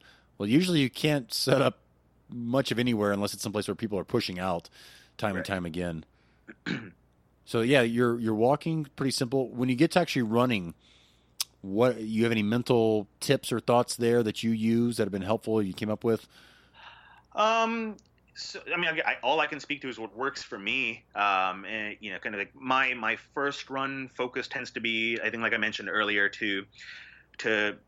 it's on the slightly more aggressive side, especially, in a couple of the kind of higher risk spots. I want to see what the car will do and whether, how much I can really push it there. So my first runs generally tend to be pushing the envelope a little bit, and they therefore end up, dirty half the time. But I think that gives me more useful information for run 2 and run 3 than trying to get a clean run 1. And again, that works for me because I don't tend to feel pressured, to then having get only 2 runs to get a cleaner run in. So this approach will just vary depending on kind of everyone's mentality and kind of how much pressure they feel or how they process this sort of thing. So I tend to be the, kind of really push run 1, like not to ridiculous extents, but at least what I like to think intelligently in a few spots, and then make adjustments from there, right? Kind of like several of your guests have said, where identify 2 or 3 mistakes, like you can't fix every single one. Identify 2 or 3, fix those on the next run, then fix 2 or 3 more on the third run. Yeah, and you treat every run, it's a run with things to fix, basically. But there's hopefully no extra pressure, let's say, added, which I think is the ultimate if we don't add any pressure to it's a last run. It's my last chance to do it all. Yeah. But even that becomes easier to manage when you limit it to a finite set of things that you're trying to improve. If you turn it into a mental game where you're like, I just need to do everything right, that's not a concrete enough thing for you to act towards, right? That's not an actionable list of steps. If you have 3 things that you need to do, and if one of those maybe don't hit these cones, well, that's still that's a finite thing you can track towards. So I think it's important, even if it's your last run and you've had all dirty runs or whatever, is to have a finite set of things to do and not fall into this trap of I need to do a perfect run or I just need to do everything right. Like that doesn't make sense. Yeah, and I'm going to bring up something I'm a nitpicker on. And I catch myself doing this all the time, like don't hit a cone. Well, I don't want to say don't hit the cone. I ask myself, what do I want to do? Yeah. I want to stay off of that cone, or I want to set up better for that feature. I always try to phrase it in that way in hopes that it's going to help me actually execute it better. That's kind of a life philosophy thing where we can go off on that tangent where, and this is a natural human thing to do, where we tend to focus on what we don't want rather than what we want. So that's a tangent that could go on for like the next 5 hours if we went down that route. Hopefully I did a Facebook Live on that one from Toastmasters. I'm like, so many people are focused on what they don't want. And Facebook is good at serving that up, which is another post about it will give you more of what you pay attention to. I did recently. Yep. Yeah, and that's where, even in autocross, focus on what you want. If you're going over all the bad stuff or all the bad stuff on the car, it's not going to probably help you execute. What can you do with what you've got on this next run? How can you set up better for whatever the car's doing? It's pushing all the time. Okay, try going in a little slower or having the wheel more open. One or both of those things usually fixes that for however optimal your car is going to be for that anyway. Oh, do you look at video between runs at all? Not between runs. I generally don't feel like I have enough time to do that between runs. And I also, again, just through practice over the years, I feel like I've gotten good enough at identifying the 2 or 3 things that I need to improve from one run to the next, that watching video becomes more of a distraction than a source of learning between runs anyway. So I don't tend to do that between runs. I mean, I think video is a much more useful tool for learning between events rather than between runs. Yeah, and some of that, is also that I don't want to at an event utilize that crutch necessarily, in that I don't want to dull my ability to recognize mistakes by myself rather than having to rely on video to find it. Yeah, and I almost wonder, I like the fact that for some of us, we need to realize maybe it is too much of a distraction, especially if you have 1 or 2 things to fix. I'm thinking back to where I don't do that very often, but I'll watch video, and then I start questioning everything. Oh, yeah. Was that good or was that bad? And I could really see it if I was spending the time you were after events. It would probably be almost frustrating to only watch it a couple times at speed or something. Yeah. That's not what you've been training yourself to do. You've been trying to really nitpick things, and all of a sudden if you have one video you're watching, I guess it could confirm, oh, yeah, I made that mistake there. At times, I admit, I've gotten out of the practice of realizing what 1 or 2 things I want to fix. Although usually if I'll slow down enough at the end, it'll come back to me. But I'm pretty good about trying to blank out anything that was bad. And I go, especially when people ride with me, I'll finish, and I'll be like, oh, what was it? Somewhere over there. They'll be like, oh, yeah, you got loose. I'm like, oh, yeah, that's right. Yeah. So it's, and I think we need to have that. And Paul Russell hit on this. He chunks his course up into 2 or 3 or 4 or 5 sections. And it's plan A for the first part, plan B, plan C. When he's on plan A, if he made a mistake, file that away. But it's done. We're on to plan B now. Yeah. But it's so key. What you said has worked for me so well. It's coming back to the basics. Keep it simple. Finish the run. I used to put the windows up in the Integra and sit there and replay that course and say what 1 or 2 things stood out to me. Yeah. Or surprised, if something surprised me, let me do that differently. Yeah. And I mean, as a kind of going back to kind of approach during a national event or something, I mean, something that I do, and again, this is arguable whether it's useful or not, but if I cone early in the run, or even on the second run, maybe sometimes, but if I cone, I use that opportunity now to try stuff on the rest of the course, because that run's not going to be my fastest anyway. What can I learn? And that doesn't mean stupidly pushing the envelope everywhere, but just intelligently trying to run experiments on the rest of the course to see if there's anything that I can learn and then reuse on the next run. Just what Mike Jr. Johnson said in his podcast, that he noticed Daddy-O doing that. And I don't know why I did that in my own S4 alleyway back in the day, but same thing. If you do that, as Mike Jr. Johnson said, he goes, they're called course workers for a reason. I said, if anything, I start feeling bad because I end up hitting more cones or something. Yeah. But he said, they do call them course workers for a reason. I'm like, good point. Yeah, and that's one thing, maybe this will spur something for you here. He said he has people work in the Evo schools out there on course because you can learn.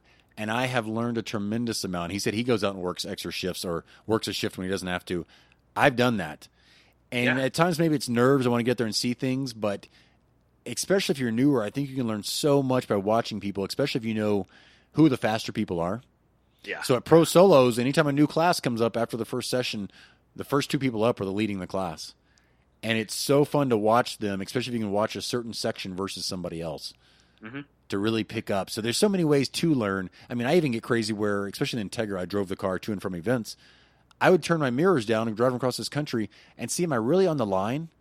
And again, am I really on the line? And that's one thing I'm a little jealous of. I'm not in a car that I drive on the streets. I guess I could. But there's all these opportunities, and hopefully you may have written about some of these already, different things you can do just every day when you're not racing to still be practicing. Oh, yeah. I mean, I wrote about that specifically regarding braking, right? The idea of focusing on where you end braking rather than where you start. Because this is something every single one of us already does every day, right? When we're approaching a stoplight, we don't think about where we're starting to brake. We already know where we want to end braking, and we start braking accordingly with the right amount of pressure, and we modulate as necessary. But in day-to-day life, we actually do the right thing, where we're focused on where we want to end braking. So it's a matter of taking that to the track. So it's almost kind of like a reverse learning thing, is that we need to take what we already naturally do on the road and adapt it to work well, at an autocross or a racetrack or whatever it is. Yeah, and that's where, since I don't exclusively left foot brake and driving the street, I still make a point of, especially when I lived in Denver and would turn a lot, I'd take extra ways through the city blocks to get places in the neighborhood just so I could left foot brake and avoid the stop signs.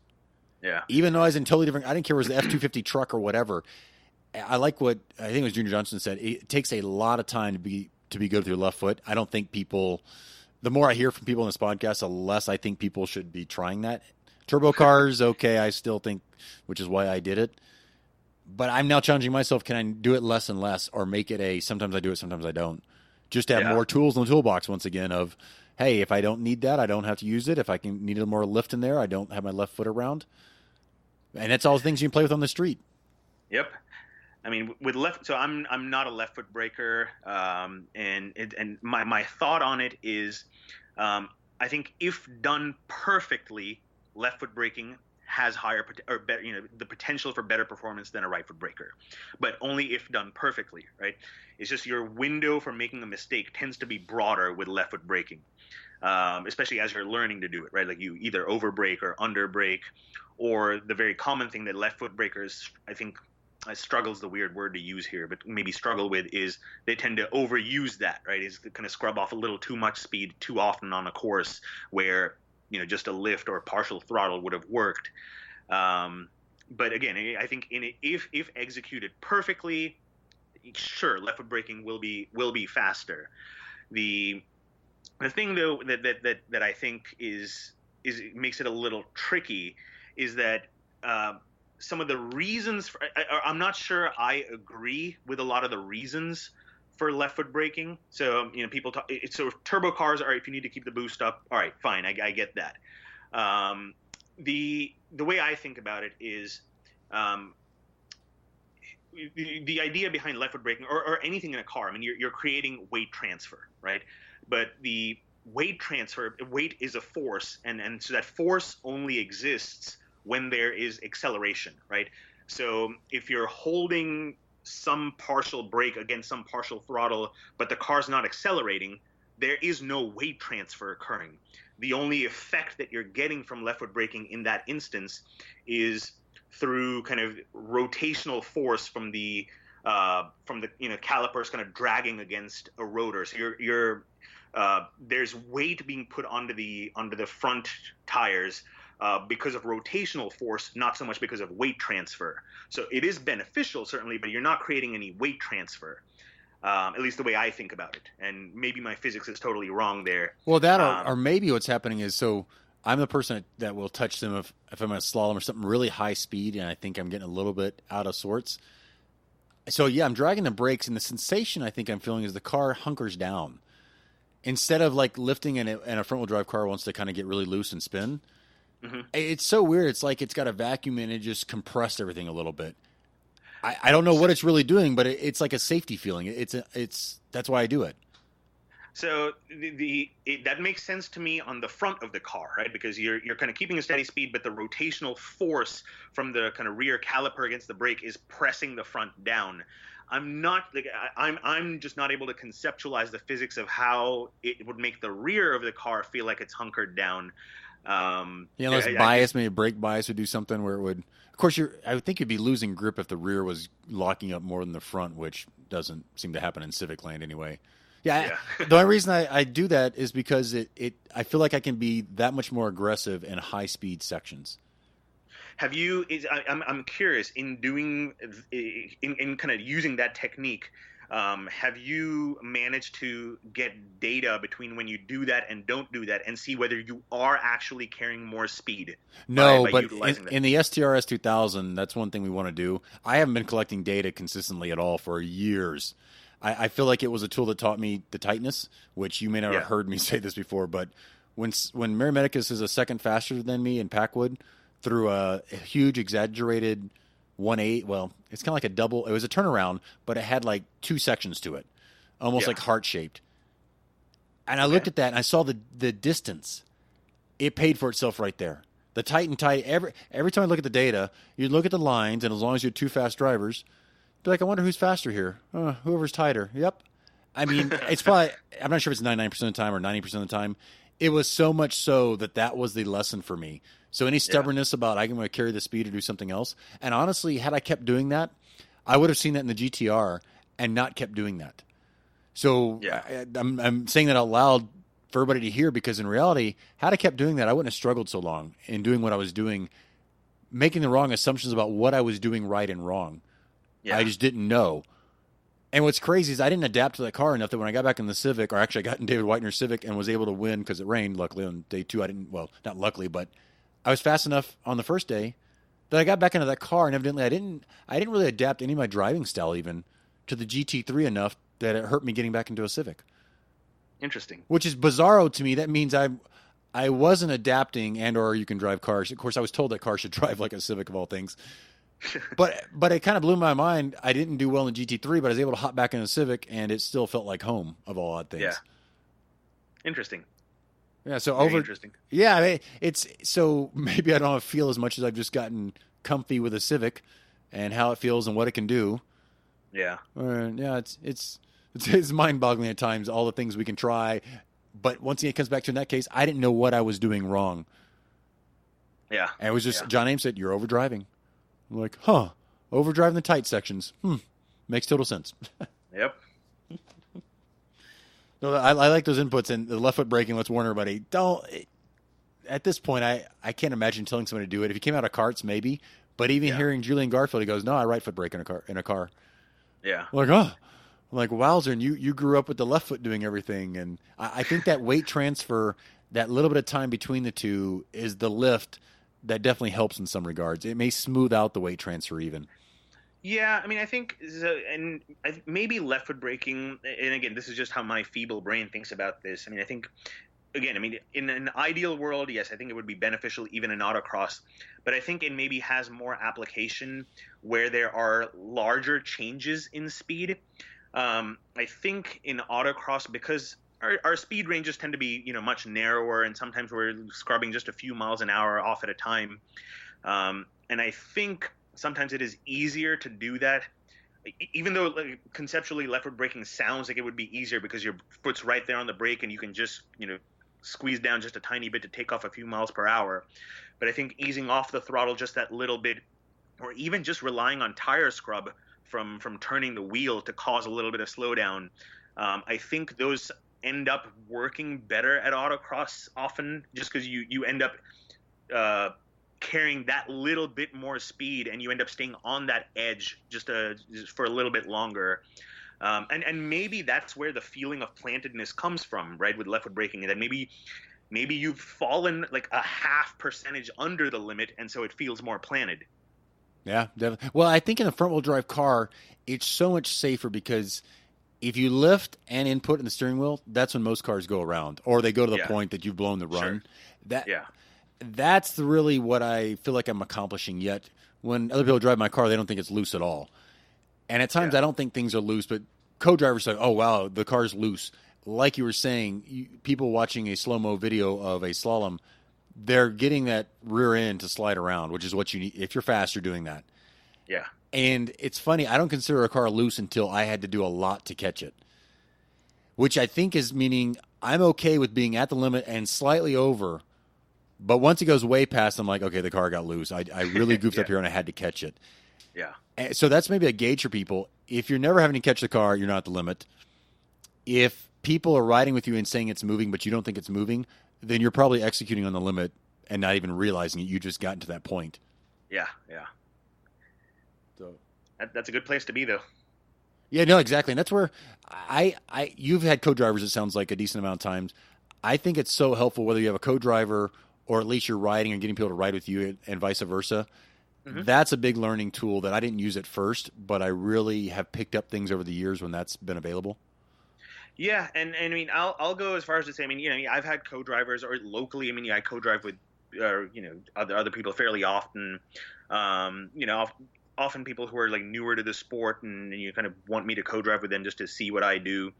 There is, and I'm a big proponent of this, right? I think there's learning that can be had at every level, and I don't mean that as just a touchy-feely, feel-good statement. There is stuff you can learn from riding with a slower driver as well, not just in terms of, okay, they did this and I should not do that, but it's just an opportunity to at a slower speed because they may be going slower than you, think about what happens, right? And then think about where you could be doing something a little different than your own game plan. I find myself doing that very regularly, no matter who I ride with. So I find that super, super useful. Yeah, no, I encourage it. It's once again more input from people, possibly. And when I ride with people, it always feels so fast. I feel like I have so much better feeling in the passenger seat, probably because I don't have a steering wheel or something. And I don't know the exact input. So I keep thinking that's a way for me to even get better at truly feeling things.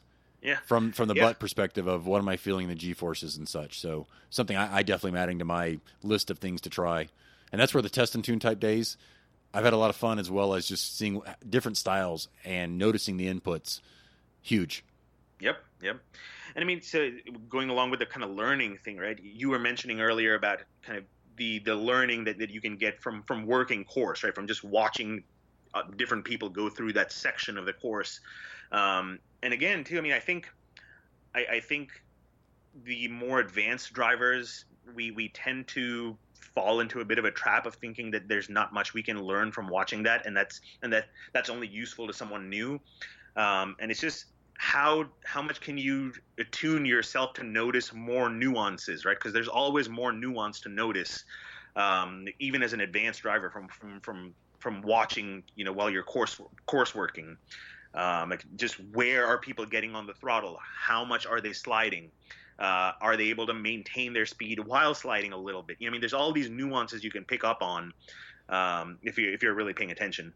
Yeah, exactly. That's what I love when Sam Strano came through one of those nationals courses and just left faint black lines. It was like I think it was like a perfect circle with a cone on the inside, then a cone on the outside, cone on the inside. He was just at the slip angle where he's just a little bit of rubber's laying down. Yeah. And just holding it right there. Whereas I remember seeing John Ames go down a nationals course, maybe back at Forbes. The car was kicked out drifting just to the side just a little bit the whole way. Yeah. He's like, oh, yeah, I could drift the whole course and stuff. I was like, that's just the experience to know I'm at this angle. I don't need to lift hugely. I just have to counter steer enough. Yeah. And seat time definitely helps with that, but knowing it's even possible to be there and doing that is still part of it as well. Yep. Totally. Do you have any other main topics you want to cover, or I've got kind of the quick hit final? Not really. I mean, I think we covered most of everything to do that I have in my head with autocross, at least. Cool. Well, the questions that I hopefully keep simpler, as Tim Ferriss would say, so I may be long-winded in some of these questions, and that's 2 or 3 at a time. These are the simple ones where basically you can talk forever, like some favorite moments, memories, or what have you.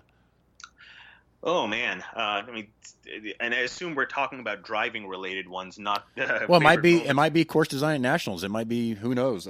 Yeah. I think the community stands out a lot. People are drawn to this for many different reasons. And yeah, I mean, that's what I was going to. I mean, some of my favorite moments are kind of the more community moments, like some of the silly shenanigans from nationals and stuff. But I don't know. I mean, I guess highlights that stick out from an autocross perspective.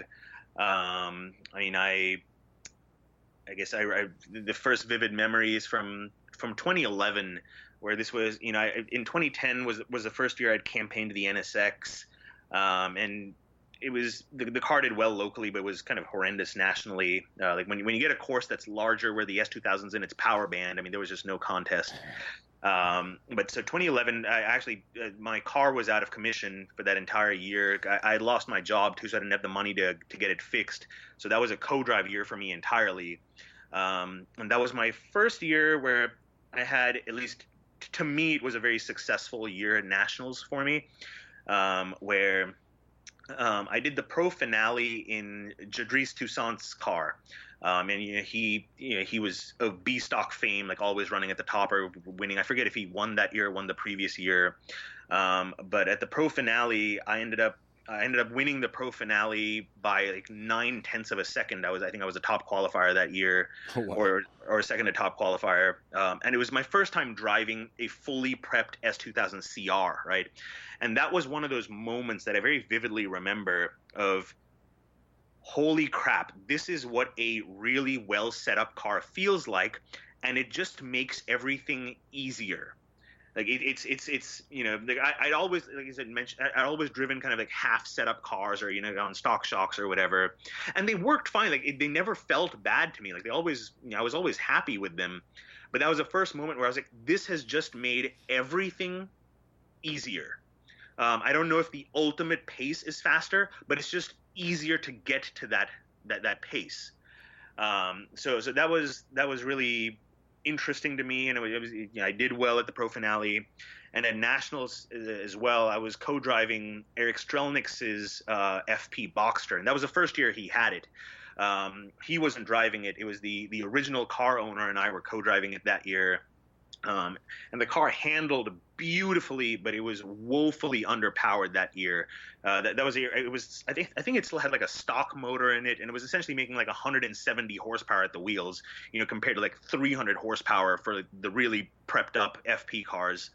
And that was a year where I think Andy had the East course that was fairly well balanced, and I forget, I was sitting third or fourth after day one. And on the day two course was Kevin Younger's course, which, much to everyone's chagrin, was the super transitional course. But the Boxster ate it up, and I had top time of day on day two. I beat John Thomas too, which was kind of feather in the cap sort of thing, where I felt I was really proud of that. But so that was a super successful year, which kind of stuck out in my mind. 2014 and SSR was a kind of frustrating year, or kind of frustrating nationals, but still kind of very memorable in that, I mean, it's a great class full of good people, super fast drivers. I held my own on day one, was like 2/10 out of the lead. On day two, I had the fastest scratch time, but coned it away.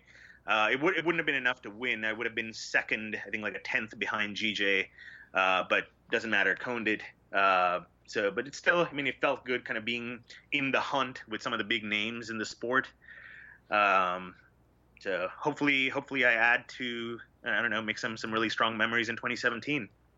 Exactly. Some more fun. Exactly. I'm glad you're documenting the things you're learning. So many people, I think, should follow a passion and do that. It'd be great if 10 or 15 of us were doing it. Yeah. In some way or form, because some people like to read more than listen. Some people don't know what a podcast is still. So reading things is huge. Documenting videos, all of that can only help. Well, yeah, and it's not even just about the format. I mean, it's certainly the format matters, and because some people, like you said, consume audio content better, some consume the written word better.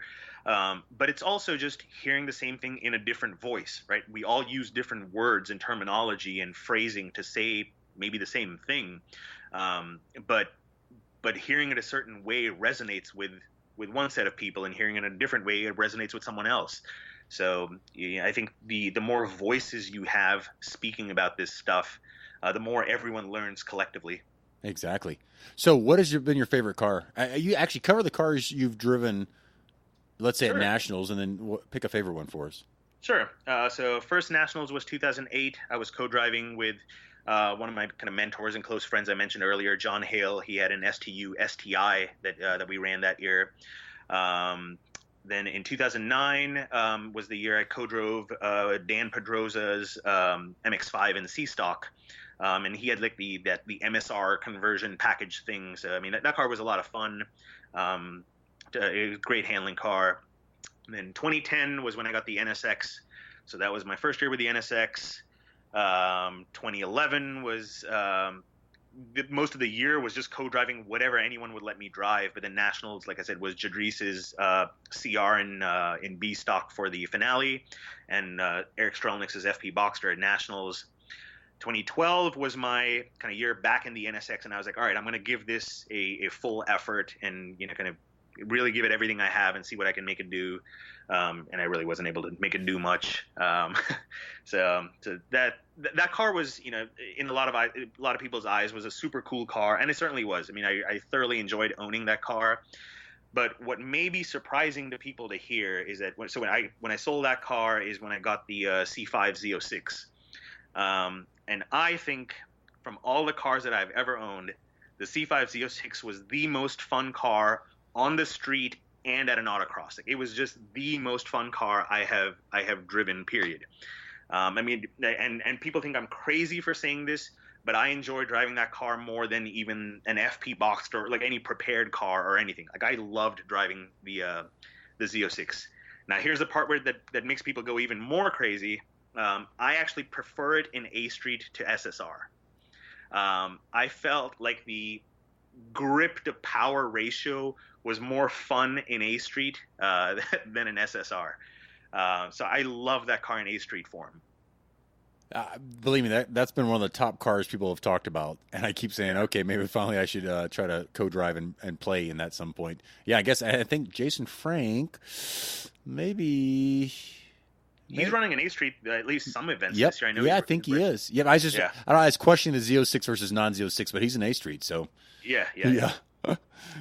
So I had the Z06 for a couple of years. Sold it at the end of 2015. And got a stock S2000 just to have something cheap to run because I was trying to save money to buy a house. And now I've bought a house, so now I don't have an autocross car at all, which is why I'm co-driving an STR this year. But at the end of this year, I intend to get back to A Street. Like, I loved that class, and I loved driving a Corvette. So I'm going to be back in that machine. Nice. I like hearing it. And that's where the STRs, the CRs, at some point I can see myself maybe going that route. I just wish they would have put the other engine back in the car. That's just because I'm silly and I don't want all that extra torque. Yeah, it's a lot better. The second generation S2000 is just it doesn't rev to 9,000 RPM and all that stuff, but it's way better. I know. And I hate it because I bought the STR car that was it was the 2000 model. Still fun, but no kidding. That's for I just got thrown in the hand inputs. I have to almost put program B in to drive that from the Civic because of the inputs. That's true. I mean, power they have steering. Such different well, not just that. I mean, they have such different steering ratios as well. Oh, well, so I haven't driven a AP2 since I had one years ago, and of course sold it before I thought, hey, I could autocross that. So I didn't even know that. Just from the Civic to the AP1s is a huge. When you talk about inputs and disrupting cars and what the driver's doing versus setup, let me tell you, your inputs in an S2000, at least an AP1, can really make the cars unstable, make them loose, make them kick out hugely. Yep. So I mean, so from all the AP1 has the quicker steering ratio. They slowed it down a little bit for the AP2, except for the CR, which I believe has the same ratio as the AP1. Okay, interesting. So, no, I appreciate all the time and all the tips and thoughts, and look for more. They can contact you once again at Beyond Seat Time. Reach out there. I didn't see. Let me scroll over here. Can they input an email address? Yes, they can. First name and email address, and get your post and such, and egg you on to do some more, give us more. Oh, there goes actually a visual there of you drawing red and green lines. Yeah. So, I mean, the intention behind the kind of email list at this point is not just to get updates whenever I post something new.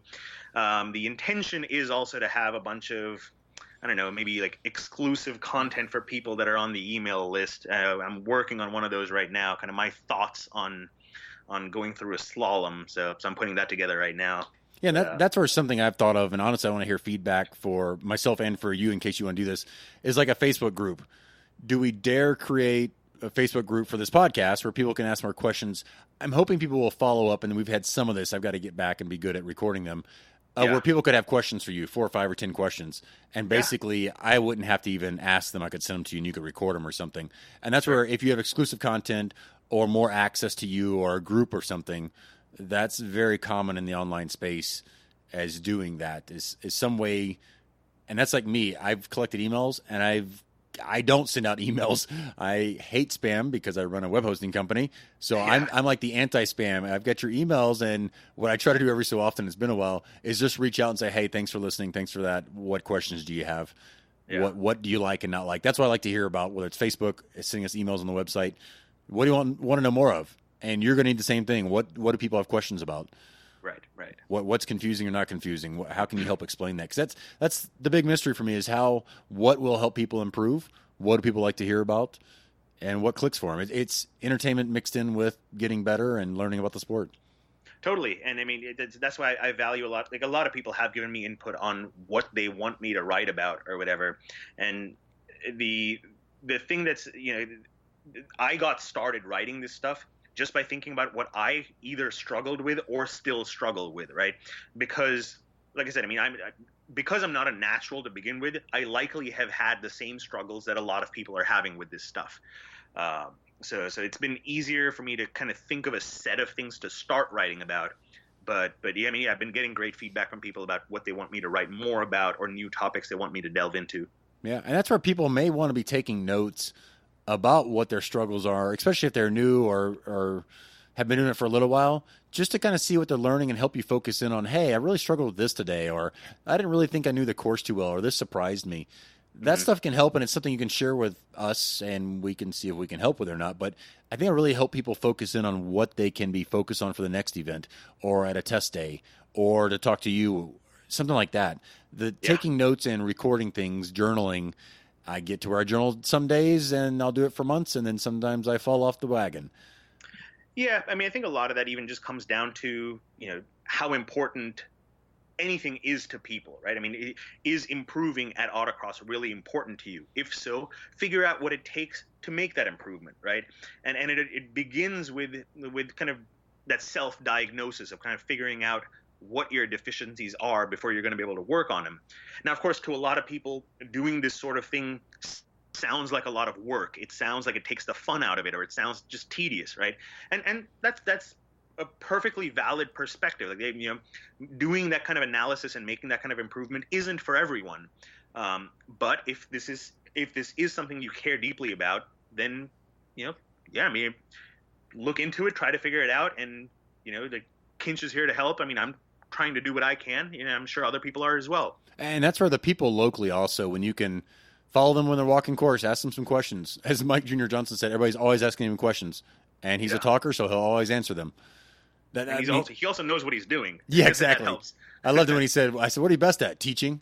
I'm like, that's cool. And that's where I've tried to take everything I've learned in all kinds of disciplines and apply it to this.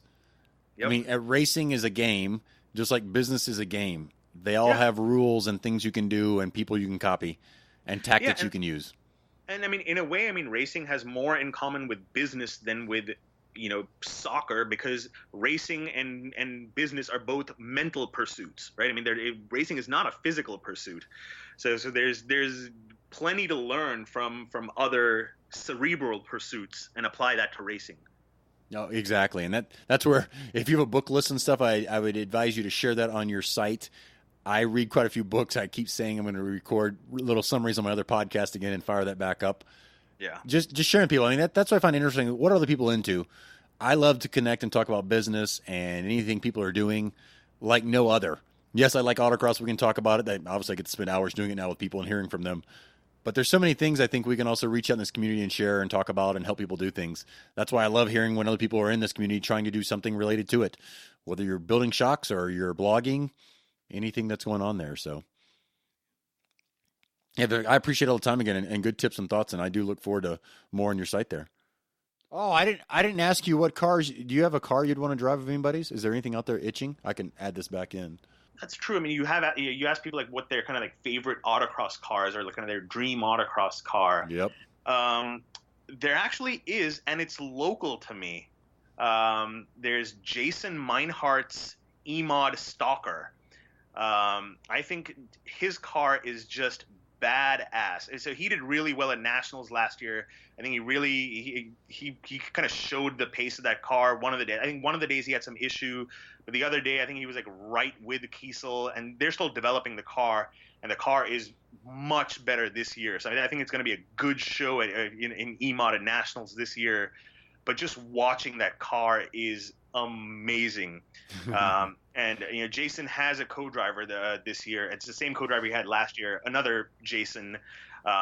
And at the start of this year, when co-driver Jason was he wasn't sure what he was doing yet. I was like, if you plan on co-driving with Jason Meinhardt, you better get in on it now, because otherwise I'm going to ask him. And he was like, okay. And immediately he called him and made sure he had the co-drive still. Like, let me get in, please. But yeah, that car is amazing. Thanks for listening. For the show notes and contact information, please visit autocrosstalk.com. There you can also subscribe so that we can keep you up to date on new shows as they come out. Also, please leave us a review on iTunes and subscribe on iTunes for the upcoming shows. You can connect to our Facebook page at facebook.com/autocrosstalk. You can share your thoughts, your insights, your questions, your suggestions there. Also, share with your friends. Hopefully you found it entertaining and motivating, and hopefully other people will as well. It's been fun, and I hope you enjoyed it. Thanks for listening, and check back next week for the next show.